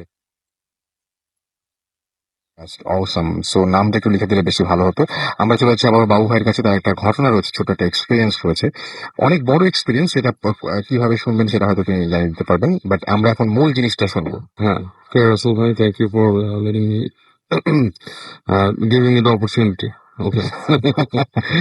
আচ্ছা, এই স্টোরি আসলে স্টোরি না, ইটস অ্যান এক্সপেরিয়েন্স অ্যাকচুয়ালি। আমরা আপনার স্ক্যানার্স গিয়েছিলাম এক সময় আপনার ঢাকার কাছে। জায়গাটা হচ্ছে আপনার ঢাকার কাছে না, সরি, সিরাজগঞ্জের কাছে একটা জায়গা, স্পেসিফিক লোকেশনটা বললাম না। এই জায়গাটার মধ্যে অনেক রকম কথা শোনা যায় যে ওখানে আপনার আহ মানে খুব খারাপ একটা জায়গা, মানে নদীর পাড়ে এক পাশে শ্মশান ঘাট, আর একটা পাশ হচ্ছে আপনার বেশ আহ উপত্যকার মতো আর কি, অনেকটা it seems like to me, এরকমই লাগলো। বেশ বড় একটা মাঠের মতো উঁচু জায়গা, ওখানে একটা বড়ই গাছ আছে উপরে, এবং ওটা বেশ ভয়ঙ্কর জায়গা। ওখানে নাকি মানুষকে প্রায় আমরা শুনেছি যে তুলে নিয়ে গেছে বড়ই গাছের উপরে এবং ঝুলায় রাখছে। তারপর মাটির কিছু জায়গা ছিল আপনার মানে নদীর পাড়ে জায়গা, ওখানে নাকি মানুষকে গেড়ে ফেলে, মানে মাটির নিচে মানে পুঁতে ফেলছে, এরকম কাহিনী শোনা যায়। এমন ওখানে আপনার গরু ডেবে গেছে এরকম শুনছে। তার ফার্স্টে মনে করছিল কুইক স্যান্ড, চোরাবালি।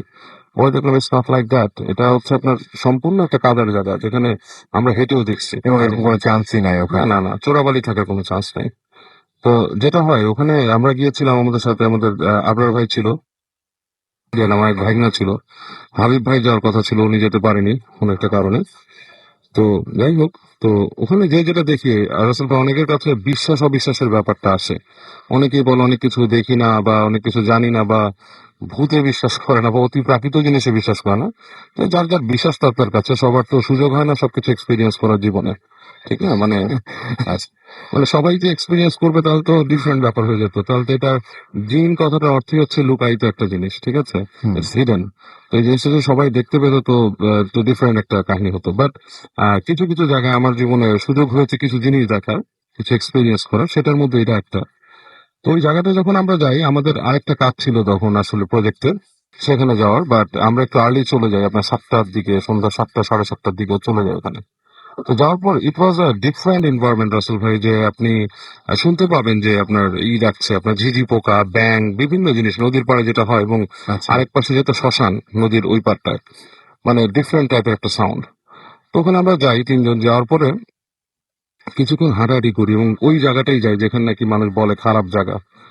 তো ওখানে যাওয়ার পরে আমাকে কথা বলছি, জাস্ট আমি ছবি নিচ্ছি এক পাশে, আমার কাছে আপনার ছিল, ক্যামেরা ছিল, সেই মানে স্পেশালি মডিফাইড ক্যামেরা। তো ওদের ছবি নিচ্ছি, এই সময় আপনার পেছন থেকে আবরার ভাই বলতেছে, বাবু ভাই, আপনি দেখছেন? তা আমি বললাম কি সেটা? তো আমি ঘুরে তাকালাম, উনি বললো যে একটু আগে আকাশে হাতের ডান দিক থেকে বাম দিকে একটা আলো চলে গেল। আমি বললাম এটা কি ফলেন স্টার? বলে না, ইটস নট শুটিং স্টার। আমি জানি শুটিং স্টার কি, এটা ঠিক বেগুনি রঙের একটা আলো, এটা ডায়া হবে আপনার 2 ফিটের মতো। উনি যেটা বর্ণনা করছেন, 2 ফিটের মতো ডায়া, ডান থেকে বামে স্ট্রেট চলে গেছে, ইটস নট ফলিং, নিচের দিকে পড়তেছে না, ডান থেকে স্ট্রেট সরল রেখা চলে গিয়ে একদম সোজাসুজি চলে আসে। সোজাসুজি যে আচ্ছা, আপনার ওটা নাকি উধাও হয়ে গেছে। এবং সাথে সাথে আমার ভাগনা ছিল বাসা, সে বলছে যে আঙ্কেল আমিও দেখছি জিনিসটা। তা আমি দুজনের কথা যখন শুনলাম তখন আমি শুনলাম, এবং ওরা যখন এই কথাটা বলতেছে আমি যেটা দেখলাম, ওদের থেকে 10 থেকে 12 ফিট পেছনে একটা ছায়া, ঠিক লাইক কারো ছায়া পড়লে যেরকম সেরকম একটা ছায়া, মানুষের মতো হাইট, সেটা আপনার নদীর পাড়ে নেমে হেঁটে ধরেন, মানে মনে হলে হেঁটে 10-12 ফিট যে হাওয়া হয়ে গেল, মানে বাতাসে মিলে গেল। অ্যান্ড মানে খুব স্ট্রেঞ্জ, এটা দেখে আমার গায়ে গুজ বাম্প হয়, আসলে জিনিসটা কি। এবং তখন আমরা যখন এই জিনিসগুলো নিয়ে আলোচনা করতেছি, ঠিক দ্যাট মোমেন্ট আপনার নদীতে আমাদের থেকে প্রায় ধরেন 1/2 মাইল, মানে ধরেন 1 কিলোমিটার দূরে একটা আলো, আলোটা একটা বল, আলোর বল, ইটস লাইক ফুটবল বা তার থেকে একটু বড় সাইজ, এরকম একটা বল, আলোর বল, সেটা নদীর মধ্যে নাড়াচাড়া করতেছে, ডান থেকে বামে যাচ্ছে, বাম থেকে ডানে আসতেছে। তো ফার্স্ট টাইম মনে করলাম এটা কি, এটা কি কোনো আসলে আপনার নৌকা, মানুষের নৌকার উপরে দেখা যায় যে কুপি টুপি জ্বালায় কাজ করে। তো নৌকার জেলে নৌকা যেটা হ্যাঁ, থাকে। এখন কুপির আলো যেটা হয় সেটা কিন্তু স্থির হয় না, এটা কাঁপে এবং দূর থেকে আপনি বুঝতে পারবেন। তো আমি যেটা করলাম, আমাদের ফ্ল্যাশ লাইট ছিল পাওয়ারফুল, ঠিক ওই জায়গায় ফ্ল্যাশ লাইট মারলাম। ফ্ল্যাশ লাইট মারার পর কিছু নাই, কোনো আলো নাই ওই জায়গায়, নৌকা তো দূরের কথা, কিছুই নেই, মানে নদী ফাঁকা। জাস্ট দেখে মনে হচ্ছে এখানে হ্যাঁ, এবং আবরা ভাবে ফ্ল্যাশ লাইট মারছে, আমরা দুজনেই ফ্ল্যাশ লাইট করে দেখছি, কিছু নাই। এবং আমরা অনেকক্ষণ তাকায় থাকলাম, ফ্ল্যাশ লাইট অফ করে দিলাম, আবার কথা বলতেছি, ঠিক উইদিন লাইক 20-30 সেকেন্ডস আবার সেই আলোটা। এবং এটা মুভ করতেছে এমন ভাবে, যেমন আপনি যদি কেউ একটা বাইকের উপরে যদি একটা বড় আলো নিয়ে কেউ যদি খুব ফাস্ট ডানে চালা যায় আবার বামে চালা যায়, ঠিক এরকম করে আসতেছে। And it's not phosphorus, phosphorus জিনিসটা আমরা জানি, ফসফরাস ফসফরাস না, পানির উপরে নট পানির নিচে মুভ করতেছে। এবং মানে বেশ ভয় পেয়ে যায় আমরা জিনিসটা দেখে, ফার্স্টে কিউরিয়াস, পরে ভয় পাই, কারণ জিনিসটা আলোটা কাছে আসতেছিল আমাদের থেকে। তারপর যেন আবরা ভাইকে বলি, ভাই চলেন, জিনিসটা খারাপ হতে পারে। আবরা ভাই বলে, না না বাবু ভাই, আর একটু দেখি, আলো দেখতে হবে, আমরা তো আসছি ইনভেস্টিগেশন করতে এখানে। দেখতেছি এবং আলোটা আপনার ডানে বামে করতে করতে একটা পর্যায়ে আমাদের থেকে প্রায় 500 ফিট, 500 ফিট এরকম দূরে চলে আসে। এবং তখন কিন্তু আসলে আমরা মনে করি না, দাঁড়ায় থাকাটা নিরাপদ না, ওখান থেকে আমরা স্টে করে সরে যাই। এবং মানে তখন আমরা চলে যাচ্ছি, তখন কিন্তু আলোটাকে আর দেখিনি when we left। এবং মানে ভেরি স্ট্রেঞ্জ থিং, কারণ এটার কোনো এক্সপ্লেনেশন আমরা পাইনি। আমাদের এটার কিন্তু আপনার লাইভ ভয়েস টেকিং আছে, আমরা ওই জায়গায় দাঁড়ায়, এটা তখন আমাদের ভয়েস রেকর্ডার অন ছিল, আমার মানে ওই কনভারসেশন অ্যান্ড ওই মুহূর্তটা আমরা রেকর্ড করছি, প্লাস আমাদের ভিডিও ক্যামেরা অন ছিল। ভিডিও ক্যামেরাতে আলোটা আসছে জাস্ট লাইক একটা মোমবাতির মতো দূরে, মানে এটা মানে ভালো কিছু আসে না, কারণ ওইটা নাইট ভিশন ভিডিও ক্যামেরা ছিল না। আচ্ছা তো ওখানে আপনার কাছে মোমবাতির মতো নাড়াচাড়া করতেছে, আর ভয়েস ক্লিপটা পুরো আছে। এটা আমাদের ওই যে স্ক্যানার সাইটে গেলেই পাবে, মানুষ শুনতে পাবে, লাইভ যদি ফিলটা পেতে চায়। আমার কাছে একটা জিনিস চিন্তা হয় যে আচ্ছা আপনার কাছে কি মনে হয়েছে যে এই যে জায়গাটা এরকম ঘটনাগুলো ঘটলো, হুম। এর ব্যাকগ্রাউন্ডটা কি আসলে, মানে কেন? এর ব্যাকগ্রাউন্ডটা আসলে রাসেল ভাই, আমি যথেষ্ট স্টাডি করি এবং স্টাডির মিনিং যেটা বলছি, জিন সম্বন্ধে অনেক কথা বলা আছে। জিন জিনিসটা যারা বিশ্বাস করে, এটা অবশ্যই বিশ্বাস করি আমরা, মানে বিভিন্ন ধর্মগ্রন্থে জিনের কথা বলা আছে বিভিন্ন ভাবে। তো এরা জিন মানে হচ্ছে আনসিন, মানে মানুষের সামনে আসে না, হিডেন। তো ওরা যেটা করে আপনার, বিভিন্ন ব্যারেন ল্যান্ড হচ্ছে ওদের থাকার জায়গা, আচ্ছা খালি জায়গা যেখানে ধুধু প্রান্তর, কেউ থাকে না, মানুষ আসে না। এই জন্যই বলা হয় যে ওই যে দেখা যায় যে পরিত্যক্ত পরিত্যক্ত বাড়িতে হ্যাঁ, বা এবং ওদের আবাসস্থলই সেটা, ব্যারেন যেসব জিনিস, পুরানো আবাস, মানে আপনার ছেলে, মানে যেসব বাসা বাড়িতে যেখানে নাকি মানুষ থাকে না, গাছ। ওরা পরিত্যক্ত বাড়ি, গাছ, মানে আপনার খোলা প্রান্তর। এবং আরেক ধরনের জিন থাকে হচ্ছে বাথরুমে, হ্যাঁ রেস্টরুমে এটা আমি থাকে, শুনেছি, এটা হচ্ছে আপনার এখানে অনেকে এসে ওদের মধ্যে বলেছেন। একটা কাইন্ড, ওরা থাকে ওইখানে। এবং এই যে খোলা প্রান্তর গুলা, এই যে পরিত্যক্ত বাড়িগুলা, এগুলো তো ওরা থাকে। তো মানে পরিত্যক্ত বাড়িতে আর খোলা প্রান্তরে না থাকলেও বাথরুমে যে কোনো সময় যে হ্যাঁ, কেউ এটা যে কোনো এক্সপিরিয়েন্স করতে মানুষ পারেন, এক্সপিরিয়েন্স করতে পারে, এটা এবং যারা হবে। শুনছেন তাদের মধ্যে যে কেউ একজন আজকে করেও ফেলতে হতেও পারে। পারে, এটা কেউ বিশ্বাস না করলে, মানে আমি বলবো যে এখন তার লাকে ঘটে নেই, ঘটতেও পারে, মানে ঘটতেই হবে এমন কোনো কথা নেই, বাট ঘটে যেতেও পারে। এটার কোনো মানে আসলে এক্সপ্লেনেশন ভাবে দেওয়া যায় না, বাট ওরা থাকে ওইসব জায়গায়, ওরা ওরা পছন্দ করে থাকতে। আচ্ছা এবং মানে আপনি যদি এই জিন সম্বন্ধে ইনফরমেশন কেউ কালেক্ট করে, তাহলে তাদের সম্বন্ধে আরো ভালো জানতে পারবে, যে তারা কোথায় থাকে, তাদের মধ্যে যারা দুষ্টু প্রকৃতির, হুম তারাও একটা ক্ল্যান, তারাও একটা গোষ্ঠী, এবং তাদের মধ্যে যারা দুষ্টু প্রকৃতির, তারাই মানুষকে ভয় দেখায়, তারাই মানুষকে। বাথরুমে যারা থাকে অবশ্যই তারা ভালো কিছু না, মানে মানে মানে খুব ভালো মানুষ না। ভালো মানুষ যেমন ভালো জায়গায় থাকে, দুষ্ট জিনরা আবার সেরকম বাথরুমে থাকে, তার সেটাই। কাছাকাছি থাকে না, ড্রেনে, অ্যালিতে, নোংরা জায়গায়, হ্যাঁ, পরিত্যক্ত বাড়িতে, এসব জায়গায় ওরা থাকে, এবং ওদের এটা আপনার থাকার জায়গা। আপনারা যে জায়গায় গিয়েছিলেন ওখানে তো এলাকাবাসীর কাছ থেকেও নিশ্চয়ই আপনারা শুনেছেন। হ্যাঁ, সেটা, এবং ওটা সাক্ষাৎকারও আমরা নিয়েছি, এবং সবগুলো সাউন্ড ক্লাউডে আছে আমাদের। বুঝতে পেরেছি। ওখানে এলাকার মানুষ কি কি ঘটছে সেটা বলছে, যে এখানে এই ঘটে, এবং ওখানে রাতের বেলা কেউ যায় না, কেউ জানে না। না না না, কেউ ওই জায়গায় মারে না। আচ্ছা ওকে, অনেক ধন্যবাদ আপনাকে। আমরা দেখতে পাচ্ছি যে অনেকেই অলরেডি ফেসবুকে আরো পোস্ট করতে শুরু করেছেন এবং অনেকেই অনেক পোস্ট করছেন, এবং আপনিও যদি চান তাহলে ফেসবুকে যে কিন্তু পোস্ট করতে পারেন, এবং আপনাদের মতামত আপনারা জানেন যে আমাদের কাছে অনেক মূল্যবান, অনেক বেশি জরুরি। সো চাইবো যে আপনারা বেশি বেশি করে পোস্ট পাঠান আমাদের কাছে, এবং জানিয়ে দিন যে কোন ঘটনাগুলো আপনাদের কাছে বেশি ভালো লাগছে, এবং কোন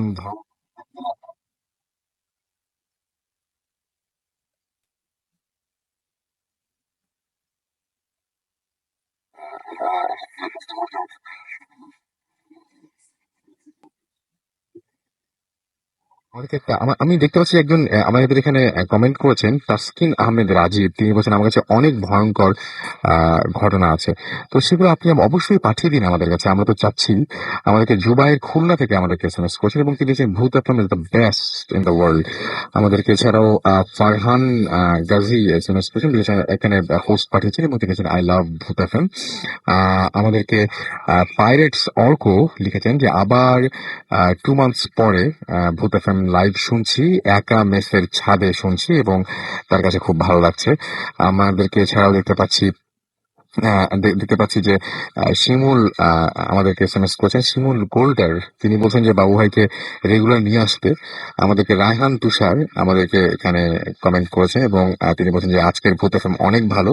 আমাদেরকে অমৃতা রয় কৃষ্টি এসএমএস করেছেন, এখানে পোস্ট পাঠিয়েছেন এবং তিনি বলেছেন যে আপনার বাবু ভাই আপনার নিজের কোনো এক্সপিরিয়েন্স আছে নাকি? হ্যাঁ, নিজের এক্সপিরিয়েন্স গুলো কিন্তু আমরা আগেই শুনে ফেলেছি এবং নিজের এক্সপিরিয়েন্স খুব মানুষের যদি রেগুলার হয় তাহলে মানুষের সাথে খুব মানে উনি যদি রেগুলার এরকম ঘটনা ঘটতো তাহলে এখানে আসতে পারতেন না, এতদূর পর্যন্ত আসতে পারতেন না আর কি, অসুস্থই থাকতেন সবসময়। আমাদেরকে এছাড়াও দেখতে পাচ্ছি হার্ট হ্যাকার এসএমএস করে এখানে পোস্ট করেছেন, এছাড়াও আরো অনেকে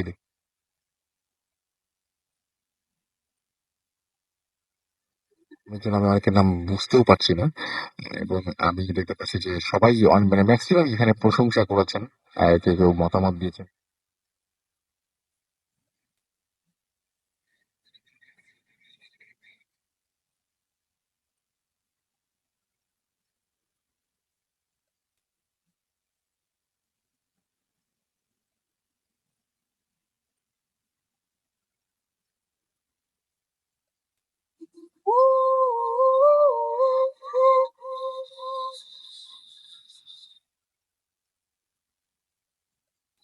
প্রতি ঘড়িতে সময় রাত 1:47। আমি রাসেল আছি, সাথে আমার সাথে রয়েছে মাসুম এবং আজকের অতিথিরা। এবং আমার কাছে আরো একটা ঘটনা রয়েছে, যদি হাতে সময় খুব কম আমরা সরাসরি ঘটনায় চলে যাই। প্লিজ আপনার ঘটনাটি একটু প্লিজ বলবেন নাম বলে। থ্যাংক ইউ রাসেল ভাই, আমি তাহিদ বলছি পল্লবী থেকে। থ্যাংক ইউ ভেরি মাচ আমাকে বারবার অপরচুনিটি দেওয়ার না, আপনি খুব বারবার খুব ভালো ভালো ঘটনা বলছেন বলেই জি। যাই হোক, এটা আমি আমার নিজের পার্সোনাল লাইফের ঘটনা, যেটা আমার লাইফে হয়েছে এবং আমি নিজে এটা সাসপেক্ট। তো ঘটনাটা হলো যে এটা অ্যাকচুয়ালি 89-এর ঘটনা আর কি। আচ্ছা। তখন আমার এক মামার বিয়ের বাড়িতে আর কি আমরা, ওটা বিয়েটা হয়েছিল মানে অনুষ্ঠানটা হয়েছিল শ্যামলী আদাবর, আমার নানার বাড়িতে আর কি। কত সালে এটা? এটা 89-এ। 89 আমি তো সেই সময় আমাদের ওখানে অনেক গেট টুগেদার হয়েছিল, আমাদের অনেক আত্মীয় স্বজন এসেছিল আর কি, খুব মেমোরেবল দিয়ে এটাকে বলা যায়। তো সেখানে আমাদের সমবয়সী অনেক ছোট ছেলে মেয়ে এসেছিল। তো যে দিনকার ঘটনা সেটা ছিল মামার গায়ে হলুদের দিন। ওদিন সন্ধ্যায় গায়ে হলুদ হবে, তো দুপুর থেকে আমরা ওই বাড়িতে গায়ে হলুদের যে প্রস্তুতিটা থাকে, মানে আপনার মঞ্চ সাজানো প্লাস আদার্স যে প্রস্তুতি সবই আমরা করছি, প্লাস সেই সাথে আমরা ছোট যারা তাদের তো অ্যাকচুয়ালি ওইভাবে দায়িত্ব থাকে না, আমরা আমাদের মতো এনজয় করছি আর কি। তো for in the event time আমি ছিলাম বাড়ির ছাদে। তো বাড়িটা ছিল একতলা এবং দোতলার কিছু কাজ কমপ্লিট হয়েছিল, শুধু ব্রিক ওয়াল উঠেছিল, দরজা জানলা অথবা প্লাস্টার তখন হয়নি। তো কিছু রুমের শেপ চলে আসছে আর কি এই। তো আমার ছোট খালার 4 ছেলে মেয়ে এবং সহ আমি 5 জন, এই 5 জন আমরা ওই ছাদে কিছু ওই 16 গুটি খেলা অথবা বাঘবন্দি খেলা যাকে বলে সেটা তারা খেলছিল। আমার খালার 2 ভাই, তারা আবার যমজ, তারা খেলছিল, আমরা বসে বসে দেখছিলাম। তো সেটা ঠিক দুপুর বেলা এবং টাইমটা স্পেসিফিক্যালি জোহর আজানের আগে।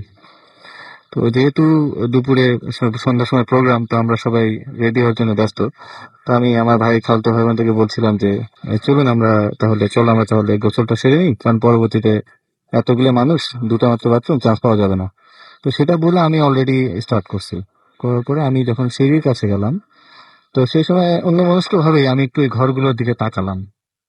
ঠিক সেই সময় আমি যেটা দেখতে পেলাম যে একজন বৃদ্ধ মহিলা, যিনি ওই বাড়ির কেউ না, আমি তাকে কখনো দেখিনি, তিনি ওখানে দাঁড়িয়ে আছেন, একদম ঠিক আমার দিকে তাকিয়ে, ঠিক সিঁড়ির দিকে মুখ করেই দাঁড়িয়ে আছেন। এবং আমি তাকে দেখে থমকে দাঁড়িয়ে যাই যে ইনি কে, আমার মনে মধ্যে প্রশ্ন আসে। এবং সে বেশ লম্বা, শীর্ণকায়, সাদা গায়ের চামড়া এবং গায়ে সাদা শাড়িও পরা। তো সে আমাকে হাত ইশারা করে ডাকছে, মানে তার কাছে যাওয়ার জন্য। এটা দেখে আমি ভয় পেয়ে যাই এবং আমি আমার খালাতো বোনকে ডাকি যে এদিকে এসে দেখে যাও একটা জিনিস। সেই মুহূর্তে সেও দৌড়ায় আসে, আসার পরে সেও তাকে দেখতে পায় এবং আমার বোনকে দেখার পরে সেই মহিলা রীতিমতো রেগে ওঠেন এবং গর্জন করে ওঠেন। তো এতে আমরা ভয় পেয়ে যাই ভীষণ এবং মোটামুটি চিৎকার করে আমরা নিচে চলে যাই। যাওয়ার পরে আমাদের সমবয়সী যতজন আছে সবাই এবং দু একজন মুরব্বী সহ উইদিন 2 or 3 মিনিটস আমরা আবার ব্যাক করি যে এই জিনিসটা কি এটা জানার জন্য। তো আমি একটু বলে রাখি যে ওখানে কিন্তু বাড়ির পেছন দিকটা আবার একটা ডোবা ছিল, তো সেই দিক দিয়ে যাওয়ার কোনো রাস্তা নেই, শুধুমাত্র সিঁড়িটা ছাড়া ওই দিক দিয়ে কেউ বাড়িতে বেরোতে অথবা ঢুকতে পারবে না।